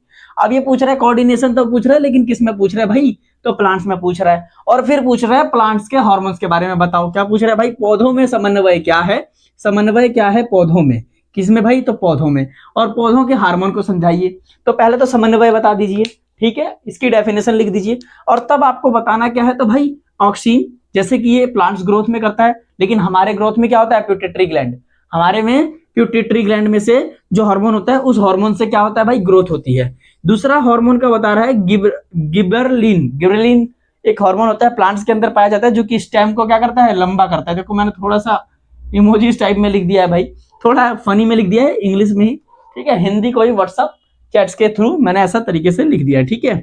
चलिए क्वेश्चन नंबर 8 को देखिए क्या कह रहा है, कह रहा है explain tropic movement in plant. क्या करना है भाई, ट्रॉपिक मूवमेंट्स को एक्सप्लेन करना है, किसमें, प्लांट्स में। और ये अधिकतर प्लांट्स में ही होते हैं। क्यों होते हैं, अधिकतर क्या 100% प्लांट्स में होते हैं। क्यों होते हैं भाई, आप लोगों ने प्लांट्स में देखा होगा कि जब कभी पेड़ ऐसे होता है ना, कभी पेड़, कभी जब आप पेड़ देखते हो, जब ये पेड़ ऐसे होता है, तो इस पेड़ में से एक टहनी यूं भी निकल रही होती है, एक टहनी यूं निकल रही होती है ना, एक टहनी यूं निकल रही होती है, ये अपनी मर्जी से निकलती है। इसी को हम कहते हैं ट्रॉपिक मूवमेंट, यानी कि ट्रॉपिक गति कहते हैं, ठीक है। इसको हम क्या कहते हैं, ट्रॉपिक गति कहते हैं। लेकिन आपको इसको अच्छे से एक्सप्लेन करना है, 2 या 3 नंबर में ये सवाल, 2 या 3 नंबर में ये सवाल को पूछता है। मेरा आप सभी से एक छोटा सा सवाल, अगर इस दुनिया में रिप्रोडक्शन नहीं होता तो क्या होता, क्या आज हम इस दुनिया में होते। आज का ये चैप्टर सिर्फ बायोलॉजी का एक रिप्रोडक्शन चैप्टर ही नहीं, अभी तो एक सीक्रेट भी है। तो आइए चलते हैं और आज के इस चैप्टर के सीक्रेट के बारे में जानते हैं, सीक्रेट इंपॉर्टेंट क्वेश्चंस के बारे में जानते हैं, जो हमारा एग्जामिनर हमारे बोर्ड के एग्जाम्स के पेपर में सेट करके देता है। आज का जो चैप्टर है क्लास 10th का science chapter number 7, most important question है रिप्रोडक्शन के, जो कि यहाँ से काफी कॉन्सेप्चुअल क्वेश्चंस आते हैं, और साथ ही यहीं से वो क्वेश्चंस आते हैं जिसमें ये पूछा जाता है कि मेल रिप्रोडक्टिव पार्ट बनाइए या चाहे फीमेल रिप्रोडक्टिव पार्ट बनाइए। तो मैं स्टार्ट करने से सबसे पहली बात बता दूंगा भाई साहब, आपको मेल रिप्रोडक्टिव पार्ट, आपको मेल रिप्रोडक्टिव पार्ट, ठीक है, और दूसरा जो आपका है फीमेल रिप्रोडक्टिव पार्ट, दूसरा जो है आपका फीमेल रिप्रोडक्टिव पार्ट को अच्छे से इसका डायग्राम आ जाना चाहिए, पहली बात हो गई।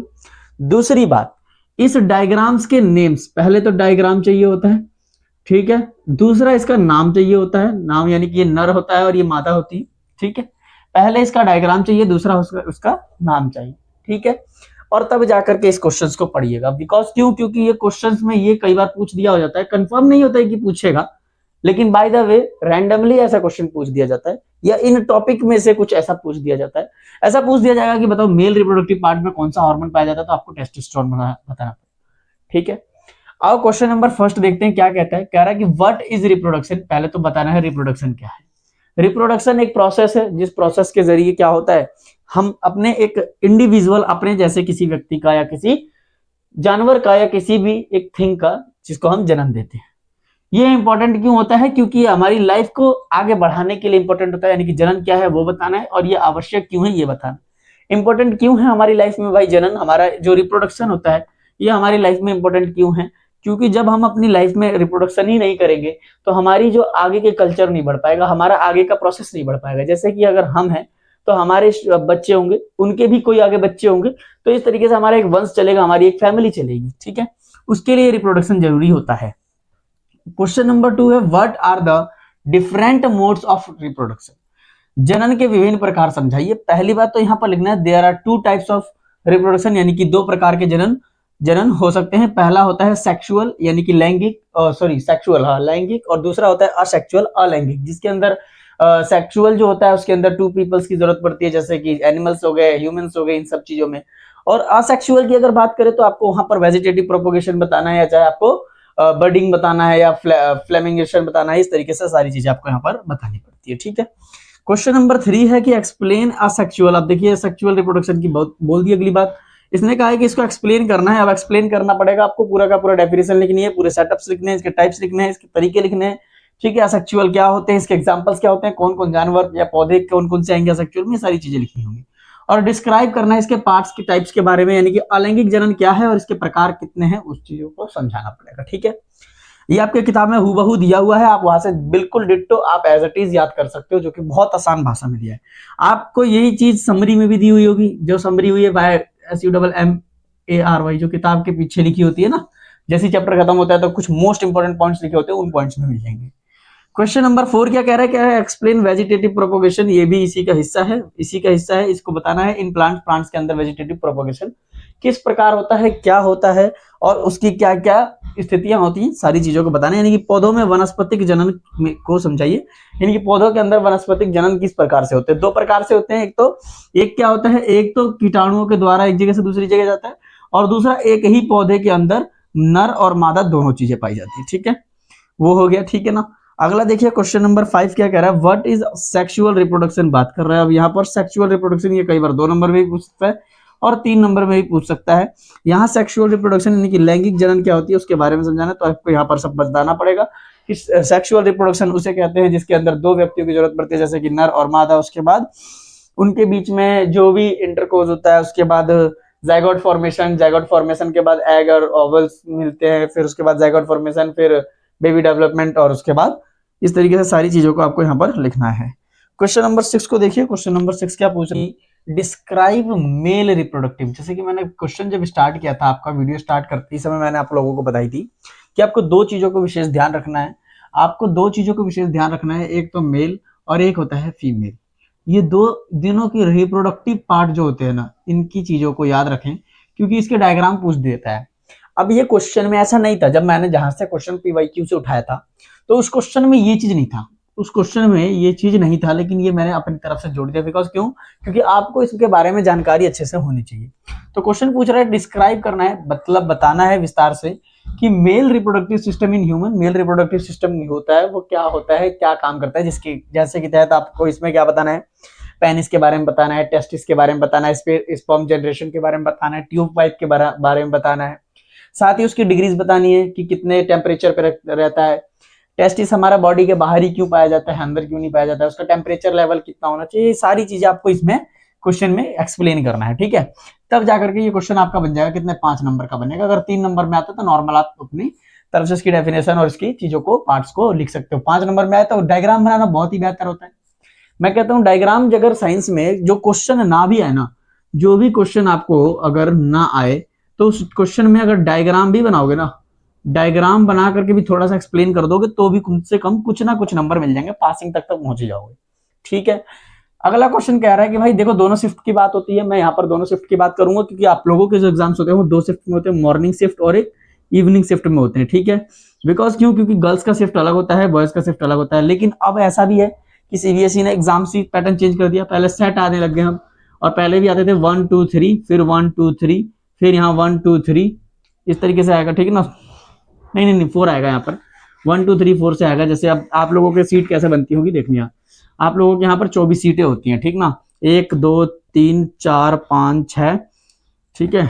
ऐसे देखो, जैसे कि 1 2 3 4 5 6, 1 2 3 4 5 6, 1 2 3 4 5 6, ठीक है, 1 2 3 4 5 6, 1 2 3 4 5 6, 1 2 3 4 5 6, ऐसे होंगे आपके बेंचेस जब आप पेपर देने जाओगे, ठीक ना। सीट ऐसे होंगी 1 2 3 4 1 2, फिर 3 4 1 2 3 4, फिर 1 2 3 4 1 2 3 4 1 2 3 4, ऐसे होंगे सेट आप होगे, ठीक है। अब बताओ ना, एक इससे मिलेगा ना ये इससे मिलेगा, ना ये इससे मिलेगा ना ये इससे मिलेगा, तो आप चीटिंग कर ही कैसे पाओगे। तो सेट्स के अंदर भी क्वेश्चन क्या होता है ना, कई बार घुमा के दे देता है, जैसे अगर किसी में मेल रिप्रोडक्टिव पूछ दिया, किसी में फीमेल पूछ देगा, इस तरीके से पूछता है आपका क्वेश्चन, ठीक है। तो इस तरीके का ध्यान रखिएगा आपको, इसीलिए आपको कभी ऐसा नहीं करना है कि किसी एक को पढ़ के जाओ, क्या पता आप मेल पढ़ के जाओ आपके पेपर में फीमेल पूछ दे तो दिक्कत हो जाएगी। और किसी में दोनों ही पूछ देता है, डिफरेंस कर देता है, यहाँ पर और का लगा देता है, या तो ये लिखो या तो ये लिखो, ठीक है, वो भी देख लेना। डिस्क्राइब फीमेल रिप्रोडक्टिव पार्ट, यहाँ फीमेल रिप्रोडक्टिव पार्ट के सिस्टम को बताना है विद डायग्राम के साथ, यानी कि मानव स्त्री जनन तंत्र के बारे में, ओवा के बारे में बताना है, ओवा बताना है, प्रेगनेंसी की जो स्टेज होती है वो बताना है, पीरियड्स की चीजें बतानी है सारी, ठीक है। क्वेश्चन नंबर 8 कह रहा है एक्सप्लेन फर्टिलाइजेशन, फर्टिलाइजेशन क्या होता है और उसके इम्प्लीमेशन क्या होते हैं, यानी कि निषेचन और आरोपण की प्रक्रिया को बताइए। निषेचन किस प्रकार शुरू होता है, उसका आरोपण किस प्रकार से होता है, वो सारी प्रक्रिया को समझाना है, यानी कि इसकी डिटेल एक्सप्लेनेशन आप लोगों को देनी पड़ेगी। ठीक है, उम्मीद है कि आपको क्वेश्चन समझ में आ रहे होंगे। क्वेश्चन समझ में आए तो लाइक और ये अंगूठा का बटन दबाते चलिए। देखिए क्वेश्चन नंबर 9 हमारा लास्ट क्वेश्चन होगा। कह रहा है what is the menstrual cycle, यानी कि इसको मेंस्ट्रुएशन पीरियड भी बोल देते हैं, इसको कई बार मेंस्ट्रुएशन भी लिखा हुआ आएगा इंग्लिश में। एक्सप्लेन करना है, यानी कि मासिक धर्म क्या होता है, मासिक धर्म चक्र क्या होता है भाई, और उसको समझाना है। ये पीरियड्स होता है गर्ल्स में, मोस्टली गर्ल्स में ही होता है। ठीक है, ऐसा नहीं है कि गर्ल्स में ही होता है का मतलब बॉयज में भी होता है, सिर्फ गर्ल्स में ही होता है। ठीक है, अब ये पीरियड क्या होता है भाई, ये 28 to 35 डेज 32 डेज के आसपास में आता है। हर महीने आता है, 4 डेज रहता है, 5 डेज में नॉर्मल रहता है, 6 डेज में ठीक हो जाता है पूरी तरीके से। इस प्रकार से ब्लीडिंग्स होती हैं, पेन, स्टमक पेन होता है और काफी चीजें होती हैं। मासिक धर्म क्यों होता है हमारी, और इसकी स्टार्टिंग होती है 11 ईयर्स ओल्ड से गर्ल्स में होती है। ठीक है, ज्यादातर मोस्टली 12 में ही होती है, लेकिन वैसे 11 से स्टार्टअप हो जाती है। ठीक है, इन सारी चीजों को आपको एक्सप्लेन करोगे तभी आपको यहाँ 3 या 5 नंबर का क्वेश्चन, वैसे तो मोस्टली 3 नंबर का पूछा जाता है, पर आप इसको अच्छे से एक्सप्लेन करोगे तभी जाके आपके नंबर मिल पाएंगे। उम्मीद है कि आपको ये वीडियो पसंद आई होगी। वीडियो पसंद आए तो लाइक, शेयर और कमेंट जरूर करें, साथ ही बेल आइकन को भी दबाएं और हमारे नेक्स्ट अपडेट के लिए भी रेडी रहें। और एग्जाम्स काफी करीब आ चुके हैं आपके, 25 शायद हो सकता है 25 तारीख को ही बोर्ड एग्जाम है आपके।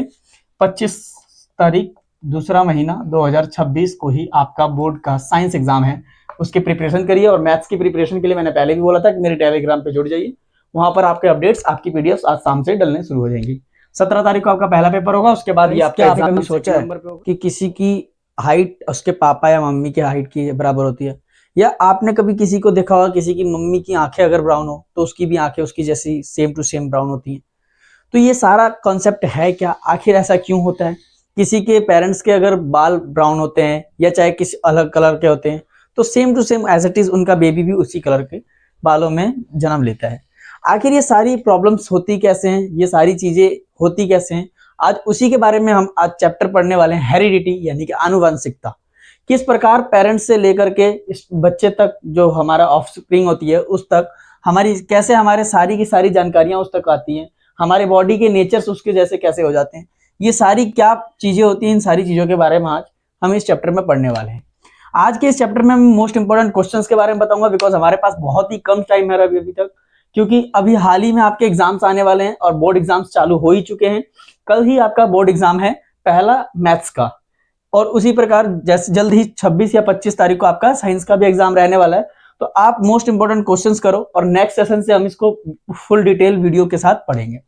तो हमारा ये जो टॉपिक है क्लास 10th का चैप्टर नंबर 8 हेरिडिटी आनुवंशिकता का मोस्ट इंपोर्टेंट क्वेश्चन है, जिसमें जो पहला क्वेश्चन आपका पूछता है कि व्हाट इज हेरिडिटी, यानी कि सबसे पहला ही सवाल बनता है हेरिडिटी आनुवंशिकता क्या है। कई बच्चों का ऐसा डाउट रहता होगा कि भैया इसके साथ साथ एक चीज और आती थी एवोल्यूशन, क्या वो नहीं आ रही है? तो हाँ भाई, एवोल्यूशन को हमारी सीबीएसई ने काट दिया है, यानी कि जो आपके में इवोल्यूशन था उसको सीबीएसई ने आपके सिलेबस से कट कर दिया है। ठीक है, ये आपका इवोल्यूशन का कोई भी क्वेश्चन आपके पेपर में देखने को ऐसा नहीं मिलने वाला है। ठीक है, तो उससे रिलेटेड कोई भी आपको पढ़ने की भी कोई जरूरत नहीं है, क्योंकि जितना कम टाइम होता है उतना ही ज्यादा कम पढ़ना होता है, ना कि ज्यादा। ठीक है, इवोल्यूशन को कोई जरूरत नहीं, जिसके पास पुरानी एनसीईआरटी है उसमें से इवोल्यूशन की किताब में से पढ़ना छोड़ देना, सिर्फ ये वाली चीजें पढ़ना, हेरिडिटी पढ़ना है, आनुवंशिकता। ठीक है, तो ये पूछ रहा है आनुवंशिकता क्या होती है। तो आनुवंशिकता बहुत ही एक आसान चीज है, डेफिनेशन लिखनी है, कुछ एग्जांपल्स लिख दोगे तो और बेटर रहेगा। इसमें ये लिखना है कि जैसे जो हमारी पेरेंट्स से जो भी चीजें हमें मिलती हैं, जो भी हमारे पेरेंट्स के द्वारा हमारी जैसे कि हमारे आईज या हमारी आंखों का कलर या बाल का कलर, ठीक है, या हमारे वॉइस जो होती है, वो सारी चीजें जिससे भी मिलती है उसे हम आनुवंशिकता कहते हैं। ठीक है, उसके बाद सेकंड क्वेश्चन बनेगा व्हाट आर जीन्स। जीन्स क्या होते हैं भाई, आपसे पूछेगा जीन्स क्या है। जीन्स से पहले आपको एक चीज पता होनी चाहिए, डीएनए क्या होता है भाई। अगर डीएनए पता होगा तभी आप जीन्स के बारे में बता पाओगे। क्यों? क्योंकि डीएनए के अंदर ही क्या पाया जाता है, डीएनए के अंदर ही जीन्स पाया जाता है। ठीक है, डीएनए क्या होता है, डीऑक्सीराइबोन्यूक्लिक एसिड। ठीक है, ये एक ऐसा एसिड होता है जो कि हमारे बॉडी के नेचर को एक दूसरे में ट्रांसफर करने का काम करता है। ठीक है, उसी के अंदर एक पार्ट होता है जीन्स। ठीक है, डीएनए किस प्रकार का होता है भाई, इस प्रकार का डीएनए होगा, और इसी के जैसा क्या होता है, डीएनए कुछ इस प्रकार का होता है। ठीक है ना, इसी के अंदर पाया जाता है क्या, जीन्स। ठीक है, और बाद में बताना है क्रोमोसोम्स भी क्या होते हैं। क्रोमोसोम्स यानी कि जो गुण होते हैं, हमारे गुण जो मिलते हैं उनके से, हमारे पेरेंट्स से, उन दोनों की डेफिनेशंस बतानी है आपको, ठीक है, यानी कि जीन और गुणसूत्र क्या होते हैं इसकी डेफिनेशन बतानी है। तीसरा जो कि आपको मैंने एक बहुत ही डिटेल में पढ़ाया था अपने क्लास के स्टूडेंट्स को, जिसमें मेंडल्स के एक्सपेरिमेंट के बारे में बताया था, जो कि पी को लेकर के यानी कि मटर को लेकर के जो उन्होंने एक्सपेरिमेंट किया था, जिसमें एक पहले एक्सपेरिमेंट में 2 टॉल प्लांट्स को लिए थे, लेकिन जब दूसरा उन्होंने एक्सपेरिमेंट किया तब उसमें एक टॉल और एक शॉर्ट लिया था। टॉल वाले में सिर्फ 2 ही बने, यानी कि ये तो टॉल ही बन जाएगा या तो शॉर्ट बन जाएगा, लेकिन इसके साथ 4 बनेंगे, ठीक है, इसके साथ 4 कंडीशंस बनेंगी। इस प्रकार से उनका मेंडल का एक्सपेरिमेंट था।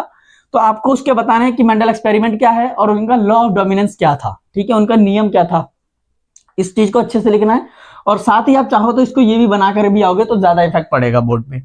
मेंडल का प्रयोग और प्रभावित का नियम क्या है, पहले तो उनका प्रयोग बताना है, तो प्रयोग में आपको ये चीज बनाना ही पड़ेगा, और साथ ही में उसका प्रभावित का नियम क्या था, किस प्रकार से उन्होंने प्रभावित किया उस चीज को, ये भी आपको यहाँ पर डिफाइन करना है, ठीक है।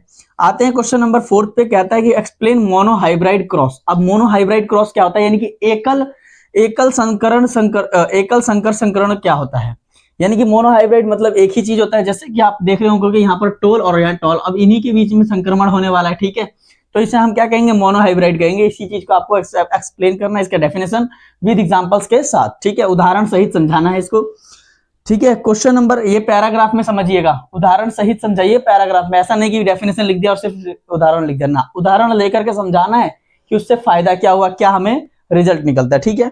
अगला आता है example number, question number 5, what is genotype. पहले तो जीनोटाइप और उसके बाद फिनोटाइप, ये दोनों के दोनों बताने, यानी कि जीन प्रारूप क्या होता है और दृश्य प्रारूप क्या होता है। देखो, जीनोटाइप वो होते हैं जो हमें दिखते नहीं है, वो ऑटोमेटिक किससे ट्रांसफर होकर के आते हैं, लेकिन दृश्य प्रारूप यानी कि फिनोटाइप वो होते हैं जो हमें दिख रहे होते हैं। जैसे कई बार बच्चों के देखते होगे कि उंगलियों में 6 उंगलियां हो जाती हैं, उसके पापा की भी सेम टू सेम ऐसी होती हैं, तो उससे दिख जाता है। किसी की उंगलियां टेढ़ी हो जाती हैं, उसके पापा की भी या उसकी मम्मी की भी होती हैं, उससे आपको दिख जाती है, जिसको हम फिनोटाइप या दृश्य प्रारूप कहते हैं। और क्वेश्चन नंबर 6 को देखते हैं। क्वेश्चन नंबर 6 क्या पूछा, 6 कह रहा है what is acquired and inherited trait, यानी कि आपको उपार्जित और तथा वंशानुगत लक्षणों में अंतर बताना है। कह रहा है कि एक तो उपार्जित वो होता है जो inherited directly A to Z, जैसे बॉडी के फीचर्स मिल रहे हैं, जैसे हाथ पैर ये सब मिल रहे हैं। एक होता है वंशानुगत, जो जन्म या तो एक तो आगे चल करके हुआ, जैसे कहने का मतलब आवाज पहले मैच नहीं थी, आगे चल करके हो गई, वो क्या हो जाता है भाई, उपार्जित हो जाता है। लेकिन वंशानुगत क्या होता है भाई, यानी कि एक्वायर्ड क्या होता है, तो वंशानुगत का समझ लीजिए कि जब उसका जन्म होते ही जैसे उसकी आंखें मिल रही हो या उसके बाल मिल रहे हो, तो हम कहते हैं वंशानुगत लक्षण उसमें मिल रहे हैं, ठीक है। तो ये हो जाते हैं छठे क्वेश्चन। इन दोनों के बारे में आपको क्या करना है, समझाना है और इसके अंतर को बताना है कि इसके अंदर क्या अंतर है, इसमें क्या है, यानी कि दोनों में डिफरेंसेस क्या है, ठीक है। लास्ट क्वेश्चन, क्वेश्चन नंबर 7 कह रहा है explain homologous and analogous organ. पहले तो यहाँ पर पूछ रहा है कि समजात एवं विषमजात अंगों के बारे में बताना है, लेकिन पिछले साल के पेपर में पूछा हुआ है होमोलोगस सीरीज, होमोलोगस सीरीज, ठीक है, यानी कि समजात श्रेणी, इसके बारे में आप लोगों को पहले तो डिफाइन करके और एक्सप्लेन करके बढ़िया से पढ़ लेना। ये मोस्ट इंपोर्टेंट क्वेश्चन बनेगा इस बार का, ये इस बार का मोस्ट इंपोर्टेंट क्वेश्चन बनेगा, इसलिए क्योंकि ये ऑलरेडी पिछली बार बहुत बार पूछा हुआ है। इसका तो मैं कंफर्म नहीं कहूंगा, लेकिन होमोलोगस सीरीज पक्का है। लेकिन इसे भी याद करके जाना कि समजात एवं विषमजात अंगों में अंतर क्या होता है। इन दोनों में से कोई सा भी एक क्वेश्चन पूछ लेगा, समझ लीजिए कि ये अथवा में है और में है, ठीक है। कभी सोचा है कि आपने अपने आसपास की वस्तुओं को कैसे देख पाते हैं, या फिर कभी ऐसा भी महसूस किया है कि जब आप गिलास के अंदर पेंसिल डालते हैं तो वो टेढ़ी क्यों हो जाती है, या जब आप कभी मिरर के सामने खड़े होते हैं तो आपका जो इमेज बनती है, आपकी जो प्रतिबिंब बनता है, वो टेढ़ा क्यों बनता है। टेढ़े का मतलब ये है कि अगर मैं ये हाथ उठाता हूं तो उसमें ये हाथ क्यों दिखता है, और अगर ये हाथ उठाता हूं तो उसमें ये हाथ क्यों दिखता है। तो इन सब का कॉन्सेप्ट क्या है, इन सब के कॉन्सेप्ट रिलेटेड किससे हैं, तो मैं बताऊं कि इन सभी चीजों का संबंध लाइट चैप्टर से है। तो आज का जो चैप्टर होने वाला है, आप लोग समझ ही गए होंगे कि हमारा क्लास 10th का chapter number 9 light reflection and refraction, यानी कि प्रकाश परावर्तन और अपवर्तन है। तो अच्छा, आखिर परावर्तन और अपवर्तन यानी कि रिफ्लेक्शन और रिफ्रैक्शन के बारे में हमें पढ़ना क्या है। तो हमने जो पढ़ना था वो तो पढ़ लिया, लेकिन आज हमारे समय बहुत कम है, हमारा एग्जाम भी है 25 तारीख को, बोर्ड एग्जाम। ऐसा कि आप सभी को पता होगा बच्चों कि आज आपका मैथ्स का एग्जाम था। उम्मीद करता हूं कि सभी के एग्जाम्स बहुत अच्छे गए होंगे। ऑल दी बेस्ट आगे के एग्जामों के लिए। तो इस एग्जाम में कभी अगर मिस ना हो, किसी बच्चे के कोई प्रॉब्लम आ गई होगी आगे इसके एग्जाम में, तो मैं उस बच्चे के लिए भी बोलूंगा कि भाई ये वीडियो ऐसे देख के जाना, ताकि कहीं ऐसा ना हो कि आगे चल करके साइंस पेपर भी आपका इसी तरीके से गड़बड़ा करके जाए।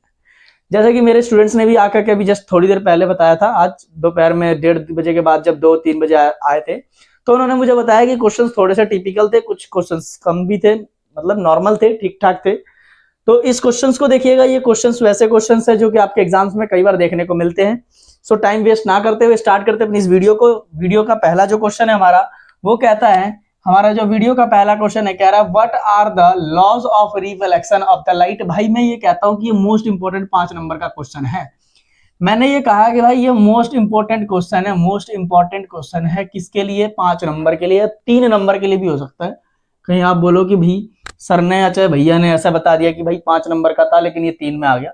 इसमें कह रहा प्रकाश के परावर्तन के नियम बताना है। भाई साहब परावर्तन के मैंने आप लोगों को नियम बताए थे कि एंगल जितनी एंगल से आएगी, रे जितने एंगल पर आएगी उतने ही एंगल पर कट के जाएगी।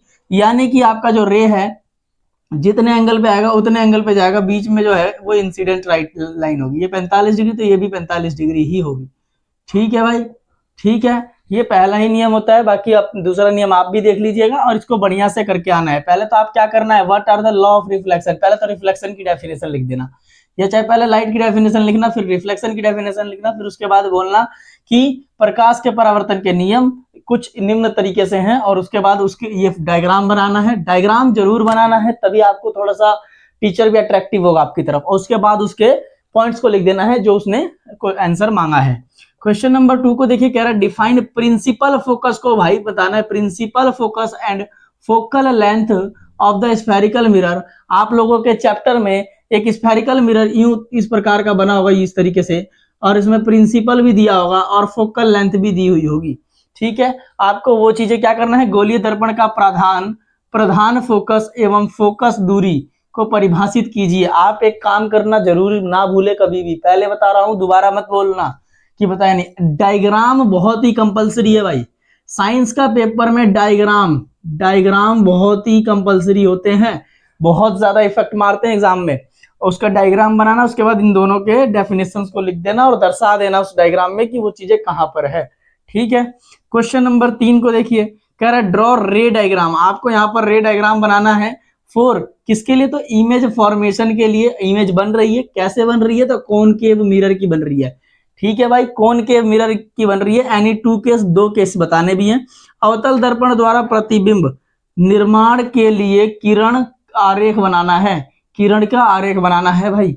ठीक है, किसके लिए, तो अवतल दर्पण के लिए। मैंने आप लोगों को कुछ चीजें सिखाई थी ट्रिक वाइज कि भाई अगर फोकस पे अगर ऑब्जेक्ट है तो उसका इमेज बनेगा इन्फिनिटी, अगर इन्फिनिटी पे है तो वो बनेगा फोकस। ये एक साथ 2 चीजें याद हो गई या नहीं होगी? अब देखो C और F के बीच में है तो कहां बनेगा भाई, C ऑफ F के बीच में है तो F के पीछे, लेकिन अगर F के पीछे है तो वो C और F के बीच में बनेगी। इस तरीके से 4 याद हो गए, बाकी जो 2 बचा वो आप किताब से देखिएगा। ठीक है, चलिए अगला क्वेश्चन देखते हैं। यहाँ अगला क्वेश्चन क्या पूछ रहा है, क्वेश्चन नंबर 4 कह रहा है राइट द मिरर फॉर्मूला, यानी कि मिरर फॉर्मूला लिखना है, फिर मैग्निफिकेशन फॉर्मूला यानी कि दर्पण सूत्र लिखना है और आवर्धन सूत्र लिखना है। ठीक है, ये सूत्र याद जरूर कर लेना क्योंकि इससे रिलेटेड आपके कौन से क्वेश्चन आएंगे भाई, न्यूमेरिकल्स। कौन से क्वेश्चन आएंगे आपके, न्यूमेरिकल्स, NUMERICALS, न्यूमेरिकल्स के क्वेश्चन आएंगे। तो आपको फॉर्मूला हमेशा याद रहना चाहिए। ठीक है, फॉर्मूला क्या होता है भाई, तो देखो मैं एक बार लिख देता हूं यहाँ पर। मिरर का फॉर्मूला, मिरर MIRROR, मिरर यानी कि दर्पण का जो फॉर्मूला होता है वो होता है 1/F बराबर 1/V प्लस में 1/U। ठीक है, ठीक है भाई, ये फॉर्मूला हो गया किस चीज का, मिरर का फॉर्मूला हो गया। ठीक है, चलिए दूसरा क्या फॉर्मूला था भाई, मैग्निफिकेशन, M का फॉर्मूला।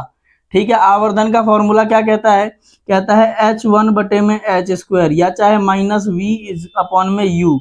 ये हो गया आवर्धन का फॉर्मूला। ठीक है, उम्मीद है कि आपको ये क्वेश्चन समझ में आ रहे होंगे। मैं बार बार बोल रहा हूं, अगर आपके ये जो न्यूमेरिकल्स है, न्यूमेरिकल्स तो नहीं करा पाऊंगा मैं, लेकिन आप NCERT के, आपको NCERT के सारे के सारे फॉर्मूलाज क्या करने भाई, पढ़ लेने हैं। सारे एग्जाम्पल्स सारे एग्जाम्पल्स पढ़ लेने हैं और लास्ट के क्वेश्चंस पढ़ लेने हैं, उन्हीं में से ये क्वेश्चन पूछेगा। ठीक है, आइए बढ़ते हैं अपने नेक्स्ट क्वेश्चन फिफ्थ की तरफ।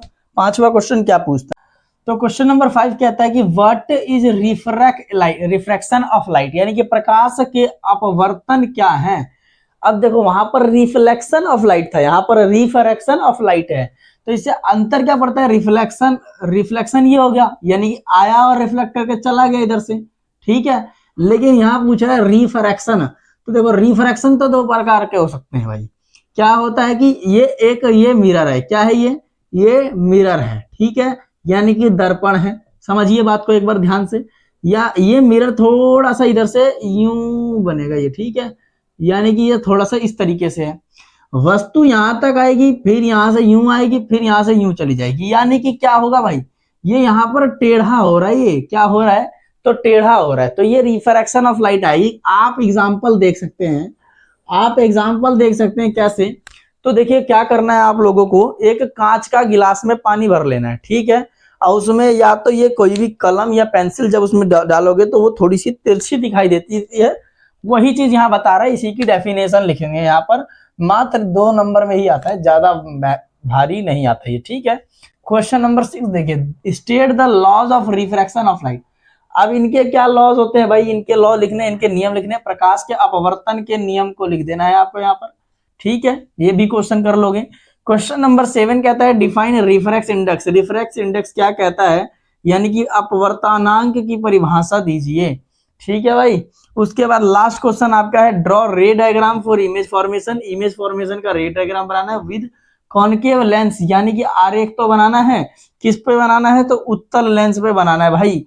प्रतिबिंब का निर्माण का किरण पे कैसे मतलब बनता है लेंस में, उस चीज को आपको यहाँ पर बताना है। ठीक है, उस चीज को आप लोग बता दोगे। उसके बाद आपको यहाँ से वैसे कुछ है नहीं मोस्ट इंपोर्टेंट, जैसा कि मैंने अभी थोड़ी देर पहले बताया था, आपको सबसे पहली बात ध्यान रखनी है ये क्वेश्चंस ध्यान रखनी है। आंसर्स भी आपको मिल जाएंगी कहां पर भाई, तो टेलीग्राम पे मिल जाएगा, ये सब टेलीग्राम पर आपको ये सब मिल जाएगा। ठीक है, इसके with in question with answer आपको कहाँ मिल जाएगा, टेलीग्राम पे मिल जाएगा भाई। ठीक है, लेकिन दूसरी बात आपको क्या ध्यान रखना है, इन क्वेश्चन के बाद आपको इसके MCQs भी कहाँ मिल जाएंगे भाई, टेलीग्राम पे मिल जाएंगे भाई। ठीक है, 2 चीजें हो गई।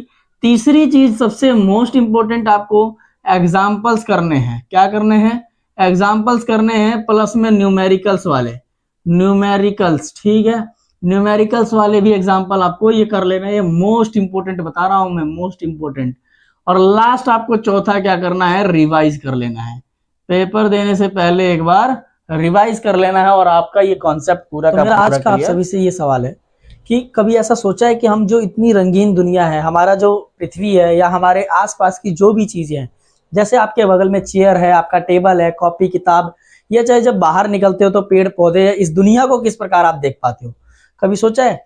और कभी ऐसा भी सोचा है कि रेनबो अगर बनता है तो सिर्फ आकाश में ही क्यों बनता है, और रेनबो बनता कैसे है, यानी कि अगर हम कहते हैं कि बारिश हो रही हो और सूरज की किरण पड़े तो उससे रेनबो बनता है, लेकिन ऐसा कैसे बन सकता है, एक सफेद बूंद से 7 कलर कैसे बन सकते हैं, ये सारी बातें आप लोगों ने कभी सोची होगी।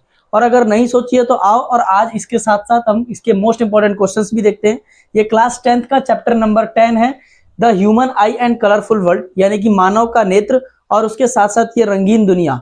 इन रंगीन दुनिया के साथ आज इस क्वेश्चंस को पढ़ने वाले हैं जो एग्जाम में डायरेक्टली पूछे जाते हैं। कई बार क्वेश्चंस ऐसे होते हैं कि ये घुमा फिरा करके भी क्वेश्चन पूछे जाते हैं, डायरेक्टली ना पूछ करके। ठीक है, सो बिल्कुल ध्यान से देखना है इस क्वेश्चंस को, और देखिए इन क्वेश्चंस में मोस्ट इंपोर्टेंट क्वेश्चन कौन कौन से हैं, और मिलाइए कि पिछले सालों में ये क्वेश्चंस पूछे गए हैं या नहीं। तो स्टार्ट करते हैं अपनी वीडियो का पहला क्वेश्चन, जो कि हमारा पहला क्वेश्चन ही यही है कि व्हाट इज ह्यूमन आई, मानव की आंख, यानी कि मानव नेत्र क्या है। तो मानव नेत्र ये है जिससे कि हम दुनिया को देख सकते हैं, वस्तुओं को देख सकते हैं। ठीक है, और अब भी जब किसी को देखोगे तभी तो पहचानोगे वो क्या है। अब आप अपने घर में किसी पेरेंट्स को या किसी बच्चे को या किसी भी चीज को कैसे पहचानते हो, अगर मैंने यहाँ से स्टिक उठाई तो आपने इस चीज को पहचाना क्योंकि आपने इसको देखा कि ये लकड़ी से बनी हुई है, तब आप देख पाए कि ये स्टिक है। ठीक है, इसी प्रकार से मैंने ये डस्टर उठाया, तब आपने इससे देखने के बाद पहचाने की डस्टर। अगर मैं बिना देखे कोई अंधे व्यक्ति को, कोई ब्लाइंड व्यक्ति को अगर मैं ये दूं तो क्या वो बता पाएगा एग्जैक्ट कि ये क्या चीज है, ऐसा नहीं हो सकता।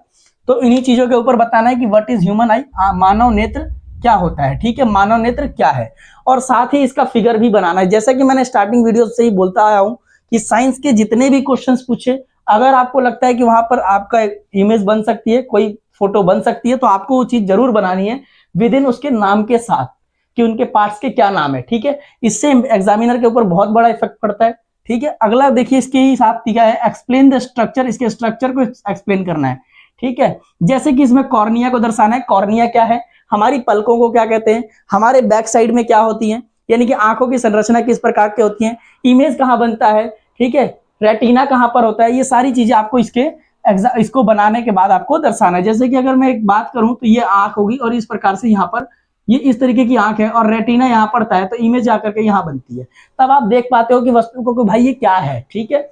चलिए क्वेश्चन नंबर 2 को देखना, what is accommodation of the eye, accommodation of the eye पूछ रहा है, कह रहा है कि नेत्र की समंजन क्षमता क्या है। अच्छा, नेत्र की समंजन क्षमता क्या है ये आपको बताना है। अच्छा, एक बात मुझे ये भी बताओ कि क्या आपने कभी ऐसा सोचा देखा है कि जब भी आप कहीं जाते हो या चाहे जैसी भी आपकी आंखों में कुछ चीज पड़ने वाली होती है, आपको नहीं पता होता कि आपकी आंखों में क्या पड़ने वाला है, लेकिन तुरंत आपकी आंखें मतलब तुरंत बंद हो जाती हैं। ये कैसे होता है, ये एकोमोडेशन की वजह से ही होता है, ठीक है।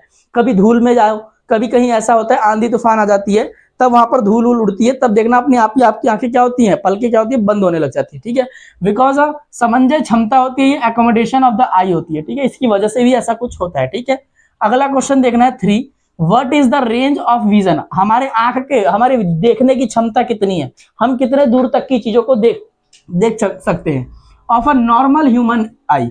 ये बोल रहा है आम इंसान के लिए, ये नहीं कि एकदम टेक्नोलॉजी वाला बहुत तगड़ा वाला आदमी होगा तो उसका नहीं देखने को बोल रहा है। यहाँ बात कर रहे हैं एक आम इंसान, जैसे अब मैं एक आम इंसान हूं, मेरे पास कोई दिव्य शक्ति थोड़ी है महादेव की, जैसे कि तीसरी आंखों की खोलूंगा तो पृथ्वी भस्म हो जाएगी, ऐसा नहीं है कुछ। तो यहाँ पर आपको क्या देखना है भाई, नॉर्मल आईज को देखना है। क्या देखना है आपको, नॉर्मल आईज। नॉर्मल आई से आप कितना दूर तक देख सकते हो भाई, तो कह रहा सामान्य मानो जो आम आदमी है, भगवान विष्णु को शंकर जी को नहीं लेके आना है, ठीक है। यहाँ नेत्र की दृष्टि की सीमा बतानी है, कितने दूर तक देख सकता है भाई, तो आपका यहाँ पर बनेगा 25 सेंटीमीटर से लेके और इन्फिनिटी तक देख सकता है। कहां तक देखता है भाई, अनंत तक देखता है, समझ गए, यानी कि 25 सेंटीमीटर से शुरू। अब अगर मान के चलो कोई बच्चा अगर किताब पढ़ रहा है और वो किताब इस पर एकदम यहाँ पढ़ सकता है, कभी नहीं पढ़ सकता, जब भी यहाँ रख के पढ़ोगे तो धुंधला हो जाएगा। लेकिन नॉर्मली जब ऐसी दूर करोगे तो यहाँ तक में क्या ठीक ठाक दिखाई देगा। तो इससे आप क्या समझते हो कि 25 सेंटीमीटर के आसपास से लेकर के अनंत तक देख सकता है। अब पूछोगे भैया अनंत कैसे देख सकते हैं, अनंत कैसे देख सकते हैं, आकाश में देखो, कभी आकाश में देखो सूरज कितना दूर है, तब वो देख पाते हो कि नहीं देख लेते हो, देखते हो। अच्छा, तारे देखते हो कितना दूर है, एकदम बहुत दूर है, अरबों दूर है, तो तब उसको देख लेते हो। तो इससे आप पता लगा सकते हैं कि हमारी आंखें इन्फिनिटी तक देख सकती है। सोचो कितना तेज आंख है, ठीक है कि नहीं। अगला क्वेश्चन देखो, चौथा क्या कह रहा है, व्हाट इज मायोपिया, ये एक बीमारी है। मायोपिया क्या है, एक बीमारी है। अच्छा, बीमारी कैसी है भाई, तो निकट दृष्टि दोष। देखो हिंदी वाले तुरंत समझ जाता है, क्यों, निकट दृष्टि दोष का मतलब होता है पास वाला। लेकिन ये घुमाने के लिए आप लोगों को ये बात पता ना लगे कि ये कौन सा दोष है, तो इसके लिए आपको हिंदी में भी लिख दिया होता है कि मायोपिया क्या होता है, तब आप कंफ्यूज हो जाते हो कि भैया मायोपिया होता क्या है। तो बात को समझना, कई बार ये नहीं लिखा होता है निकट दृष्टि दोष, क्वेश्चन में ये हटा करके सीधा मायोपिया दे देगा, कहेगा मायोपिया क्या है, इसका सुधार कैसे किया जा सकता है। अब बताओ भाई, हाउ इज इट करेक्टेड, तो यहाँ पूछा जाएगा निकट दृष्टि दोष। तो निकट दृष्टि दोष जो करीब का नहीं देख पा रहा, हम यहाँ पर खड़े, यहाँ पर ये चीज नहीं देख पा रहे, यहाँ से ऐसे नहीं पढ़ पा रहे, तो कैसे पढ़ता है आदमी, ऐसे करके पढ़ता है। देखिएगा कोई आपके पिताजी या दादाजी कभी फोन चलाते होंगे तो ऐसे करके एकदम ऐसे देखते हैं, हाँ चल रहा है कि नहीं चल रहा है, ठीक है। तो इसको निकट दृष्टि दोष कहते हैं। इसको कैसे सुधार किया जा सकता है भाई, तो देखिए कई लोग तो ऐसा बोलते हैं नॉर्मली कि भाई घास वास चलने पे, सुबह सुबह घास पे चलने पे ठीक होता है, ऐसा कुछ भी नहीं होता है। इसके लिए आपको एक चश्मा बनवाना पड़ेगा, ठीक है जी, क्या बनाना पड़ेगा, चश्मा यानी कि स्पेक्स बनाने पड़ेंगे, ठीक है। अगला देखिए क्वेश्चन नंबर 5वां कह रहा है व्हाट इज टिंडल इफेक्ट। ये मोस्ट इंपोर्टेंट सवाल बनता है यहाँ पर, आपको देखिए मोस्ट इंपोर्टेंट बता देते हैं। एक तो ये एमसीक्यू में मोस्ट इंपोर्टेंट बनने वाला है, एमसीक्यू में मोस्ट इंपोर्टेंट बनने वाला है भाई, ठीक है। और इस बार का भी मैथ का पेपर देख करके सबको पता लग गया होगा कि पेपर की क्या औकात है। सीबीएसई बहुत ज्यादा फंसा रही है आप लोगों को, अच्छे से पढ़ना है, ठीक ना। अगला क्वेश्चन यहाँ पर मोस्ट इंपोर्टेंट बनेगा ये मायोपिया का, इस बात को विशेष ध्यान रखना है। मायोपिया वाले क्वेश्चन को बढ़िया से पढ़ के जाना है, मोस्ट इंपोर्टेंट लिख दे रहे हैं। मायोपिया और हेट्रोमायोपिया, ये दो सवाल बहुत जरूरी पूछता है, ठीक है। कभी अथवा में देकर के दोनों पूछ देगा, कभी एक पूछेगा। अच्छा, टिंडल इफेक्ट भी एक बहुत महत्वपूर्ण पूछता है, पिछली बार पूछा हुआ है सवाल ये। मोस्ट इंपोर्टेंट ये भी सवाल है, कहाँ है कि ये पिछली बार ही पूछा था कि what is Tyndall effect and the with in example के साथ समझाइए। तो टिंडल प्रभाव क्या है उसको विशेष तरीके से आपको समझाना है। क्वेश्चन नंबर 6 को देखिए, क्वेश्चन नंबर 6 क्या कहता है। अभी जब थोड़ी देर पहले आप लोगों को बताए थे हम कि देखिए पहले अभी पूछा था मायोपिया, आप पूछ रहे हाइपरमेट्रोपिया। हम बोले थे कि ये कभी अथवा में देगा, अच्छा है कभी एक के दम पूछ देता है डायरेक्ट। और ये मत सोचिए कि ऐसे ही पूछेगा, कभी कभी इसका पैराग्राफ बना देगा। क्या बना देगा भाई? सीबी केस बेस्ड क्वेश्चन बना देगा, सीबीक्यू बना देगा, केस बेस्ड क्वेश्चन बना देगा। ठीक है, तो इसका ध्यान रखना है आप लोगों को। यहाँ पूछ रहा है व्हाट इज हाइपरमेट्रोपिया और हाउ इज इट करेक्टेड। कह रहा दूरदृष्टि दोष क्या होता है, हाइपरमेट्रोपिया क्या होता है भाई। अब देखो अगर यहाँ पर हम लिख दिए हैं दूरदृष्टि दोष, तो हिंदी और इंग्लिश दोनों समझ सकता है, कोई यहाँ अंग्रेज तो नहीं होगा। आप लोग समझ सकते हैं कि दूरदृष्टि को दोष क्या कहता है, कि जो दूर का दृष्टि देख रहा है, जो दूर का नहीं देख पाएगा उसी को कहते हैं ना। अब हम बोल रहे हैं कि भैया हमारा यहाँ पर कुछ बिंदी लिखा हुआ है, अब आप लोगों को दिखबे नहीं कर रहा है, तो वो क्या हो गया, दूरदृष्टि दोष हो गया। वो पता लगा कि आप लोग कैमरे के सामने हैं, वीडियो में देख रहे हैं, इसलिए आपको नहीं दिख रहा होगा, हमको तो यहाँ से भी दिख रहा है, तो हमको कोई ऐसा दोष नहीं है। ठीक है, अच्छा चलिए आगे देखिए क्या कहता है कि इसको करेक्ट करने के लिए क्या करते हैं। तो दूरदृष्टि दोष कई बार ये नहीं लिखा होता है, बात को ध्यान रखना, कई बार हाइपरमेट्रोपिया लिखा रहता है, इसलिए टॉपिक को अच्छे से पढ़ के जाना है आप लोगों को। ठीक है, तो ये क्या होता है और इसका सुधार कैसे किया जा सकता है, इसके लिए भी चश्मा पहना जाता है, और भी चीजें होती हैं जो आपकी किताबों में लिखी होती हैं। तो इसके आंसर को देख लीजिएगा। मैं फिर से बोल रहा हूं भाई, अगर किसी को नहीं मिल पा रहा है तो आप लोगों को टेलीग्राम को ज्वाइन करना है, और वहां पर जाकर के आपको सारे अपडेट्स पे मिलता ही रहता है, जो सीबीएसई पैटर्न लाती है, जो भी चीजें लाती है, वो सारी चीजें मैं वहां पर बता दिया करता हूं। तो आप वहां जल्द से जल्द जुड़ जाए ताकि आप लोगों को सारी सुविधाएं तुरंत समय पर मिल जाए। ठीक है ना। अगला देखिए क्या है, क्वेश्चन नंबर 7, व्हाट इज प्रेसोबायोपिया। कह रहे प्रेसोबायोपिया क्या होता है जी। अच्छा मान के चलिए, अब ये तो अब देख लीजिएगा प्रेसोबायोपिया क्या कहता है। अब हम एक और सवाल बोलते हैं, देखिए कई बार ऐसा होता है ना कि आप लोग कभी किसी का चश्मा देखे होंगे, इस प्रकार से होगा और वहां से यूं लगा होता है, तो ये होता है नजदीक का, ये होता है दूर का। अच्छा ये होता है दूर का, ये होता है नजदीक का। इस प्रकार से वो दोनों चीजें एक में चेंज कर देता है। ठीक है, शायद इसी को कहते हैं प्रेसोबायोपिया। अगला देखो भाई, इसको देख लेना जरूर, आपको मिल जाएगा आंसर। ठीक है ना। चलिए क्वेश्चन नंबर 8वां देखिए, what is scattering, what is scattering of light, यानी कि स्कैटरिंग ऑफ लाइट क्या होता है, explain why the sky appears blue. अब देखो सवाल कितना तेज बोल रहा है, पूछो प्रकाश का प्रकीर्णन क्या कहलाता है। तो भाई स्कैटरिंग क्या कहलाता है, कहता है कि अगर हम यहाँ से प्रकाश मारेंगे तो क्या आपके पास एक ही जगह जाएगा, नहीं ना जाएगा, हर जगह जाएगा। अभी इससे पहले चैप्टर में क्या पढ़ के आए हो तुम जी, 9 चैप्टर में, 9th चैप्टर में क्या पढ़े हो, लाइट चैप्टर पढ़े हो। तो लाइट चैप्टर अगर अच्छे से पढ़े हो तो कोई दिक्कत ही नहीं है इसमें, है कि नहीं। हम कहते हैं कि ये ऐसे आती है, यहाँ से लाइट जाकर के यहाँ पर टकराएगी, क्या ये एक जगह आएगी ना, ये लाइट भाई यहाँ से भी यहाँ जाएगी, यहाँ से भी यहाँ जाएगी, यहाँ से भी जाएगी, ये हर जगह टकराएगी। लेकिन यही अगर दूसरा चीज हम यूं बना दे, अब लाइटें भाई यहाँ आएगी, यहाँ आकर के इधर चली जाएगी, यहाँ आकर के इधर चली जाएगी, यहाँ आकर के इधर चली जाएगी, यहाँ आकर के इधर चली जाएगी। यानी कि स्कैटर का मतलब फैल जाना। क्या होता है, फैल जाना। प्रकाश का प्रकीर्णन क्या है, फैलाव है, उसको डिफाइन करेंगे। अगला सवाल कह रहा है कि आकाश नीला क्यों दिखाई देता है। बताओ भाई, कोई बता सकता है, बहुत आसान सवाल है ये। आप लोगों को नीला क्यों दिखाई देता है, देखो अब देखो प्रकाश कहां से आ रहा है, सूरज से आ रहा है। प्रकाश कहां से आ रहा है भाई, सूरज से आ रहा है। लेकिन सूरज से जो प्रकाश आ रहा है क्या वो नीला पीला आ रहा है, कोई अलग कलर का तो नहीं आ रहा है, वो आ रहा है सफेद कलर। क्या आ रहा है भाई, सफेद कलर का प्रकाश आ रहा है। अब ये सफेद कलर में जब आएगा तो एक में कौगो कलर है जी, 7 गो कलर है। कितना कलर है, 7 गो। याद करने का आसान ट्रिक, 1 गो, 2 गो, 3, 4, 5 और 6 और 7वां यहाँ से ऊपर लिख लेते हैं, कोई दिक्कत नहीं है। आप लोग यहाँ पर देखिए कितना 7 कलर कैसे होगा। यहाँ लिखा हुआ है VIB, विव, GYOR। अब देखो पहले याद करने का आसान तरीका हो गया कि नहीं, आप लोगों को शायद आपके टीचरों ने भी बताया होगा। समझिए यहाँ पर V का मतलब वोलेट, I का मतलब इंडिगो, B का मतलब ब्लू, G का मतलब ग्रीन, Y का मतलब येलो, O का मतलब ऑरेंज और यहाँ पर रेड। अच्छा सबसे तगड़ा दिखने वाला रेड, सबसे ज्यादा दिखने वाला रेड, इसीलिए लाल बत्ती होती है। पुलिस की गाड़ी पे लाल काहे दिखाता है, बताओ कभी देखा है तुम लोग कि लाल काहे दिखाता है। वहां दिखाने का कारण यही है, क्यों, क्योंकि धुंध भी होगा ना, जैसे कुहासा पड़ा होता है तो उसमें भी आप इसको देख पाते हो, इसीलिए इसको रेड दिया जाता है। ठीक है, रेड सिग्नल खतरे का भी होता है, तो खतरे से दूर रहना है। अच्छा जो ब्लू है ये थोड़ा कम दिखाई देता है, तो ऊपर से जो प्रकाश आता है ना, जो ऊपर से प्रकाश आता है तो वो कैसा आता है, छितरा के आता है, फैल के आएगा।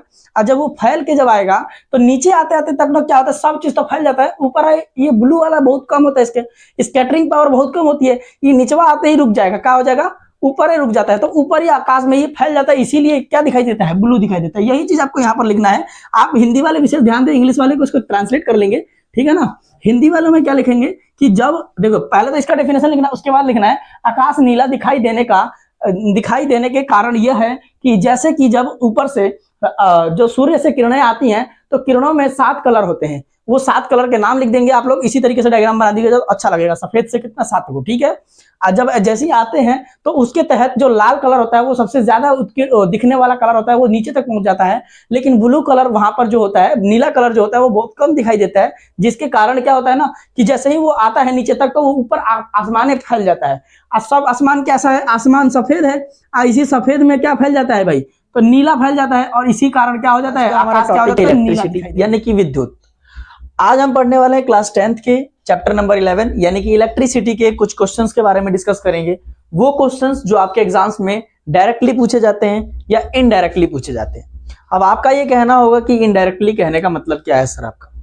देखो भाई, इनडायरेक्टली का मतलब ये होता है कि मैंने जो क्वेश्चंस लिखे हैं वो सीधी भाषा में लिखे, वहां के जो क्वेश्चंस आएंगे वो थोड़े से घुमावदार क्वेश्चन आते हैं, कोई बातें बता करके क्वेश्चन आते हैं। जैसे कोई ऐसा बना देता है, थोड़ा टिपिकल बनाने के लिए वो कहते हैं कि भाई किसी के घर में इलेक्ट्रिसिटी 220 वॉट की पावर से पे जा रही है, तो उसका सप्लायर कितना होगा, उसका करंट निकालो, उसका ये सारी चीजें निकालो। इस टाइप्स के क्वेश्चंस आते हैं। मोस्टली मैंने पार्ट्स के टॉपिक्स को बताने के लिए क्वेश्चंस के डिजाइन कर रखे हैं, यानी कि इस पार्ट से क्वेश्चन बना सकते हैं। देखो, इलेक्ट्रिसिटी एक ऐसा चैप्टर है, इलेक्ट्रिसिटी एक ऐसा चैप्टर है जिसको पढ़ने में बहुत ही समय लगता है, और इसका हम ये नहीं कह सकते कि यहाँ से क्वेश्चन किस टाइप से पूछेगा, क्योंकि बिकॉज यहाँ से न्यूमेरिकल्स भी काफी आते हैं, ओम्स लॉ आते हैं, तो इसलिए हम ये नहीं कह सकते परमानेंट कि हमारे भाई यही क्वेश्चन आएंगे। तो यहाँ से ये विशेष ध्यान रखेगा, ये तो पढ़ना ही पढ़ना है, साथ ही में इसकी एक्स्ट्रा प्रैक्टिस करके जानी है, इसके न्यूमेरिकल्स करके जाने पेपर में, ताकि आपको ये ना लगे कि भाई मतलब जो बताया गया था वो सवाल आया नहीं। ठीक है, सो स्टार्ट करते हैं अपना जो सेशन है हमारा। हमारे सेशन का पहला जो क्वेश्चन है वो क्वेश्चन है व्हाट इज इलेक्ट्रिक करंट। सबसे पहली बात, मैं इलेक्ट्रिक करंट को आसान भाषा में समझाना चाहता हूँ। इलेक्ट्रिक करंट का मतलब क्या होता है? देखो, इसको हिंदी में कहते हैं विद्युत धारा। क्या बोलते हैं भाई? विद्युत धारा। अब बताओ, धारा से आप क्या समझते हो? धारा का मतलब खून की धारा बना। कभी बाई चांस किसी लोगों का देखे होगे, आपका हाथ कट गया, चाहे कभी एक्सीडेंट में सर फट गया, या चाहे स्कूलों में झगड़ा करते हुए में किसी के एक दूसरे का सर फाड़ देते हो जो आप लोग, तो उस सिचुएशन में आप क्या कहते हो? खून की धारा बह रही है। क्या कहते हो भाई लोग आप लोग? कि खून की धारा बह रही है। तो एक तरीके से उसी तरीके से समझो कि खून की धारा बह रही है, तो ये क्या बोल रहा है भाई? ये इलेक्ट्रिसिटी की धारा बहेगी। क्या ये बात वही है? बिल्कुल सच है, ये बात बिल्कुल सच है। अगर मैं कहता हूं कि एक बाल्टी पानी फेंक दिया तो ये जो बह गया वो पानी की धारा होगी। मैंने अगर दूध फेंक दिया तो ये दूध की धारा होगी। लेकिन इसमें इलेक्ट्रिसिटी का धारा थोड़ी होगा। इसमें होता है किसका जी? इसके अंदर किसका होता है? एलिमेंट्स का होता है। ELEMENTS एलिमेंट्स क्या होते हैं? इसमें से प्रवाहित होते हैं, यानी कि एनोड और कैथोड, पॉजिटिव नेगेटिव चीजें इसमें प्रवाहित होती है, और उनके बहने को ही क्या कहते हैं? इलेक्ट्रिक करंट यानी कि विद्युत की धारा कहते हैं। बात को अच्छे से समझ पाए होंगे आप लोग। अच्छा, बात ये होती है कि इलेक्ट्रॉन्स क्या अपने आप धक्का जाते हैं? नहीं, इसको ना पीछे से कोई धक्का मारता है, पीछे से कोई धक्का मारता है। जैसे कि आप वोल्टेज देख सकते हो, वोल्टेज क्या होता है? वोल्ट क्या होता है? वो पीछे से धक्का मारता है। किसको भाई? करंट को मारता है। किसको मारता है? किसको मारता है? करंट को मारता है। CURRENT, करंट को। और वो रोकता कौन है? रेसिस्टेंस। अब मान के चलो यहां से 10 वोल्ट का जो 10 वॉट का झटका आ रहा है, 10 वोल्ट का झटका आ रहा है, तो वो तो नॉर्मली है, नॉर्मल ही आएगा। यानी कि एक इलेक्ट्रॉन में कितना होता है? एक इलेक्ट्रॉन में कितना भाई वो होता है? मतलब इसकी SI यूनिट भी क्या होती है? एम्पियर में होती है इसकी। तो एक एम्पियर, ये एम्पियर में यूनिट होती है, एम्पियर, AMPER, एम्पियर, पियर। ठीक है, इसकी SI यूनिट तो पहले ही बता दिया हूं, इसकी SI यूनिट क्या है भाई? एम्पियर है। ठीक है, अच्छा, अब बात होती है कि यार 10 वोल्ट की बात कर रहा था मैं, तो 10 वोल्ट है। यहां कहने का मतलब ये था कि 1 एम्पियर में कितना झटका लगता है? 1 एम्पियर में कितना झटका लगता है? तो 1.6 शायद, हाँ 6.25 कुछ ऐसा करके 6.25 इंटू में 10⁻18 ऐसा कुछ करके एक 1 एम्पियर में, समझो बात को। यहाँ 10 एम्पियर का झटका आएगा।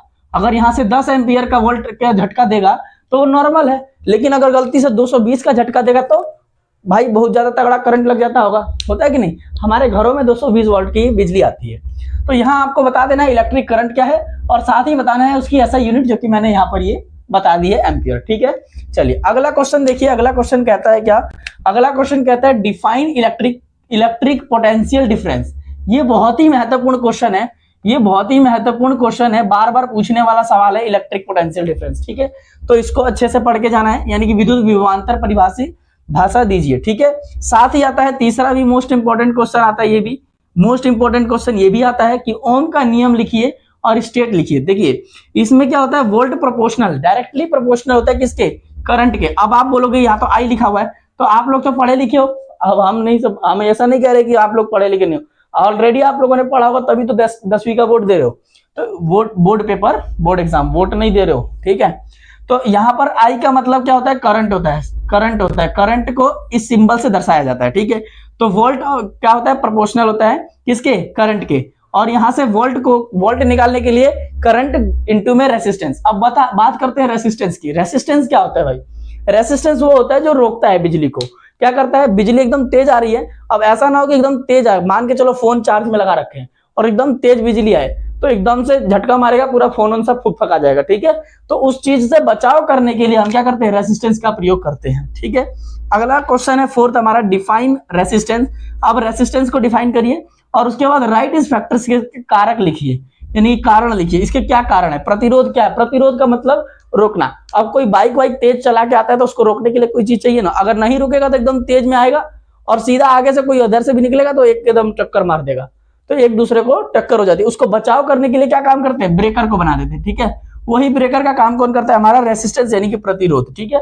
अगला क्वेश्चन देखते हैं, क्वेश्चन नंबर 5 क्या है, कह रहा है कि व्हाट इज इलेक्ट्रिक पावर। अब पूछ क्या रहा है, देखिए इलेक्ट्रिक पावर, और कह रहा है उसका फॉर्मूला लिखिए, यानी कि विद्युत शक्ति क्या है और इसका सूत्र लिखिए। सबसे पहली बात तो पावर को बाद में देखिएगा, पावर को तो आप देखिएगा साथ में, फॉर्मूला याद होना चाहिए। पावर का फॉर्मूला आता है V इंटू में I, यानी कि वोल्ट इंटू में मतलब वोल्ट को गुणा करना है, वोल्ट को किससे गुणा करना है, करंट से गुणा करना है, विद्युत से गुणा करना है। और इसकी ऐसा यूनिट होती है वाट, क्या होती है ऐसा यूनिट, वाट होती है। अब उसके बाद देखिए ये जब आप लिखेंगे और साथ ही इसका फॉर्मूला लिखेंगे, तो ये वाला फॉर्मूला बाकी आपको अच्छे से लिखना बहुत ही जरूरी है। और साथ में ऐसा यूनिट जरूर डालें ताकि लोगों को, मतलब जो चेकर हो, जो आपकी कॉपी चेक करता हो बोर्ड की, तो उसको ये एहसास हो कि हाँ ये बच्चा पढ़ के आया है, कुछ भी नहीं पढ़ा होगा लेकिन कम से कम ये ऐसा यूनिट ये सब भी याद करके लेके जाते हो, तो कुछ इफेक्ट तो ऐसा पड़ता है कि बच्चे ने मेहनत करी है, ठीक है। अगला क्वेश्चन देखिए, क्वेश्चन नंबर 6 क्या कहता है, कहता है explain series combination of resistor. अब देखिए यहां कह रहा है प्रतिरोध का श्रेणी संयोजन समझाइए। एक तो बात यहां होगी, अब आप बोलेंगे, अगर इसका उल्टा पूछ दे तो आप बोलेंगे कि भैया आपने बताया नहीं था, लेकिन आपको ये बात ध्यान रखना है क्योंकि आपको ये दोनों चीजें पढ़ के जानी है। यहां पूछ रहा है क्या, प्रतिरोध का श्रेणी संयोजक, लेकिन यहां पर समांतर भी पूछ सकता है, समांतर, समांतर यानी कि पैरेलल। क्या पूछ सकता है भाई, PARLELL, जो भी है PARLLEL, पैरेलल, यानी कि समांतर भी पूछ सकता है। अब इसकी श्रेणी कैसे होती है, जब इसको समझाओगे आप, तो एक तो डायग्राम बना देना रजिस्टर का, और दूसरा इसको ये लिख सकते हैं R बराबर में R1 प्लस में R2 प्लस में R3, ऐसा करते हुए चला जाएगा। लेकिन उसकी जगह पर अगर यहां पर से दूसरा पूछता है अपॉन, यानी कि समांतर वाला पूछ दे, समांतर वाला पूछ दे, यानी कि पैरेलल, PARALLEL, पैरेलल अगर पूछ दे, तो उसमें लिखना है 1/R is equal to 1/R1 plus में 1/R2 प्लस में 1/R3, और इस तरीके से ये चलता चला जाएगा, ठीक है। हमारा जो क्वेश्चन बनता है, लास्ट क्वेश्चन है, ये 7वां क्वेश्चन है, बहुत ही मोस्ट इंपोर्टेंट क्वेश्चन बनता है ये भी, ये एग्जामिनर को बहुत फेवरेट है और ये पूछता भी काफी बार है। कह रहा है what is electrical energy, electrical energy क्या है, और राइट इट्स कमर्शियल यूनिट के बारे में बताना है, यानी कि इसकी व्यवसायिक इकाई के बारे में बताना है, और बताना है कि विद्युत ऊर्जा क्या है, ठीक है। ये सारी चीजें आप लोगों को बतानी है। देखिए अगला चैप्टर जो है वो हमारा मैग्नेटिक इफेक्ट एंड करंट है, यानी कि मैग्नेट के बारे में है, चुंबक के बारे में तो सुना ही होगा। यानी कि मैं बात करने जा रहा हूँ उस चुंबक की, उस मैग्नेट की, जिसके इफेक्ट्स बहुत सारे होते हैं। आप लोग बात सोच रहे होंगे ये चुंबक की बात में होने वाला क्या है, यानी कि जो आपका क्लास 10th के साइंस का चैप्टर नंबर 11 का जो आपका एक, सॉरी यहाँ पर 11 नहीं, यहाँ पर 12 आएगा, 11 आपका इलेक्ट्रिसिटी है, 12th चैप्टर का जो है आपका, ठीक है। यानी कि आपके 12th चैप्टर का जो होने वाला आपका क्वेश्चन है, जो आपके एग्जाम्स में आने वाले हैं, जो कि 25 तारीख के बोर्ड एग्जाम्स में आने वाले क्वेश्चन है, उन्हीं क्वेश्चंस को लेकर के मैंने इस वीडियो को बनाया है। तो जो हमारा ये 10th क्लास का 12th चैप्टर है, magnetic effect of electric current, तो यहाँ बात करेंगे कि जो मैग्नेट का इफेक्ट होता है, जो चुंबकीय प्रभाव होता है, वो प्रभाव इलेक्ट्रिसिटी यानी कि विद्युत धारा पे या विद्युत पर किस प्रकार से पड़ता है। देखिए इसके लिए मोस्ट इंपोर्टेंट क्वेश्चंस कैसे बन सकते हैं, कौन कौन से ऐसे क्वेश्चंस है जो यहाँ पर बनेंगे, जो आपके एग्जाम्स में ओरिएंटेड रहेंगे, वो होंगे। पहला है मैग्नेटिक फील्ड। पहली बात तो यही है मैग्नेटिक फील्ड क्या होती है। मैं ये बात कह रहा हूँ कि अगर आपके एग्जाम में एक किताब में एक तो ये वाला मैग्नेट बना होगा, मैं एक ये मैग्नेट होता है, तो मैग्नेटिक फील्ड की बात कर रहा है, यानी कि इसके एरियाज की बात कर रहा है, इस एरियाज में कितने दूर तक में ये चुंबकीय प्रभाव करेगा, इस प्रभाव की ये बात कर रहा है। ठीक है, तो उस मैग्नेटिक फील्ड के बारे में बता रहे हैं, यानी कि चुंबकीय क्षेत्र क्या होता है, उस क्षेत्र के बारे में बताइए। यानी कि ऐसा कैसे हो सकता है कि यहाँ पर रखी हुई लोहे की वस्तु इसको अट्रैक्ट कर लेती है। ठीक है, अब दूसरा क्वेश्चन ये बनता है कि what are the magnetic field lines, यानी कि वो लाइंस क्या होती है, यानी कि जो फील्ड की लाइंस होती है, हम एज्यूम करते हैं कि हाँ ये वाली लाइंस जो होती है ये मैग्नेटिक फील्ड की लाइन।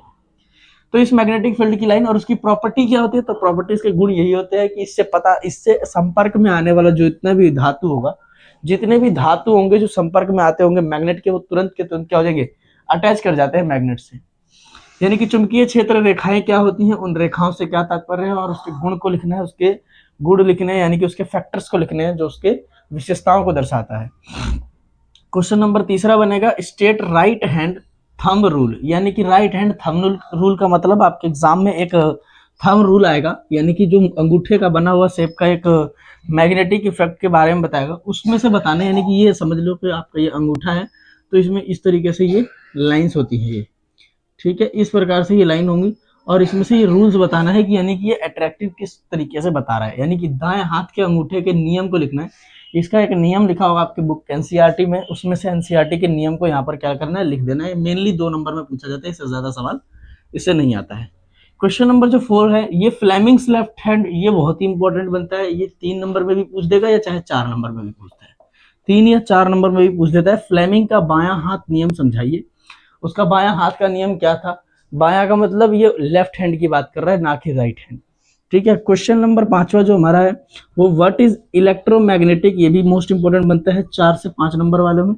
4 से 5 नंबर वाले यानी लॉन्ग क्वेश्चन में ये बनता है बहुत बड़ा, जिसके 2 यूजेस लिखने हैं, इलेक्ट्रोमैग्नेटिक के 2 यूजेस लिखने हैं, जिसमें आपको ऐसे तरीके से बना होगा, और यहाँ से ये मैग्नेटिक इफेक्ट दिखाएगा, मैग्नेट का ये नॉर्थ पोल, यहाँ पर मैग्नेट के वैसे तो पहली बात ये ध्यान रखना है, एक नॉर्थ पोल होता है, एक साउथ पोल होता है। ठीक है, एक साइड नॉर्थ पोल होता है, एक दूसरी साइड साउथ पोल होता है। तो इलेक्ट्रोमैग्नेट क्या होता है, राइट 2 यूजेस, उसके 2 यूजेस को लिखने हैं, और विद्युत चुंबक का क्या है, इसके 2 गुण लिखना है। इसका उत्तर हिंदी में यहाँ लिख देना है। ठीक है, क्वेश्चन नंबर 6 को देखते हैं। क्वेश्चन नंबर 6 क्या कहता है अपना, क्वेश्चन नंबर 6 में कह रहा है डिफरेंटिएट बिटवीन इलेक्ट्रोमैग्नेटिक, क्या बता रहा है, बिटवीन यानी कि डिफरेंस बताना है, अंतर बताना है, किस चीज में अंतर आपको बताना है, इलेक्ट्रोमैग्नेटिक और परमानेंट मैग्नेट में क्या अंतर होता है, यानी कि विद्युत चुंबक में क्या अंतर होता है, स्थायी चुंबक में क्या होता है अंतर। देखो स्थायी चुंबक क्या होता है, स्थायी चुंबक से आप किसी मतलब जैसे लोहे वोहे को आप क्या करते हो, अट्रैक्ट करते हो, लेकिन जहां पर विद्युत चुंबक का क्या काम होता है, विद्युत चुंबक का मतलब ये हो जाता है जैसे ट्रांसफार्मर हो गया, जो बड़े बड़े ट्रांसफार्मर्स होते हैं इस तरीके से, उसके ऊपर यूं यूं लाइनें जो बनी रहती हैं, वो एक अलग तरीके की क्या होती हैं, ये ट्रांसफार्मर्स होते हैं। ये एक जगह से दूसरी जगह क्या भेजती हैं, विद्युत धारा को भेजती है, यानी कि इलेक्ट्रिक करंट को भेजते हैं। ठीक है, तो मेनली जो इसका अंतर, इसके डिफरेंस को बताने हैं, वो आप डिफरेंस लिख लीजिएगा आपके नोट्स में, उसमें कॉपी में भी लिखे होंगे और क्लास नोट्स में भी मैंने भेजे, और बाकी अगर आंसर ना मिले तब भी कोशिश करने पे तो मेरे टेलीग्राम पे ज्वाइन रहिए। क्वेश्चन नंबर 6 क्या कहता है, explain the principle of working, बताना है प्रिंसिपल ऑफ वर्किंग के इलेक्ट्रिक मोटर किस तरीके से काम करता है, यानी कि विद्युत का जो मोटर होता है, जो आपके घरों में जो मोटर लगा होता है वो बिजली से जो चलता है, उस बिजली से चलने वाले मोटर का सिद्धांत और उसके कार्यविधि बतानी है, वो कार्यविधि कैसे समझाइए, उसको कैसे कार्य करता है अपना। ठीक है, लास्ट क्वेश्चन बनता है question number 8, what is electromagnetic induction, यानी कि विद्युत चुंबकीय प्रेरणा क्या है, इसको बताना है। सबसे मोस्ट इंपोर्टेंट अगर इस बार के लिए मैं बोलूं तो यही वाला क्वेश्चन जो है ना, ये सबसे मोस्ट इंपोर्टेंट बनेगा। ये क्वेश्चन जो बनेगा ये आपका सबसे मोस्ट इंपोर्टेंट क्वेश्चन इस बार के लिए इसलिए बनेगा क्योंकि ये क्वेश्चन वैसे तो बहुत बार पूछा गया है, लेकिन इससे पिछली साल नहीं पूछा गया था क्वेश्चन, तो हो सकता है चांसेस कि ये इस साल ये क्वेश्चन पूछ दे, तो इसकी तैयारी बढ़िया से करें, और तब तक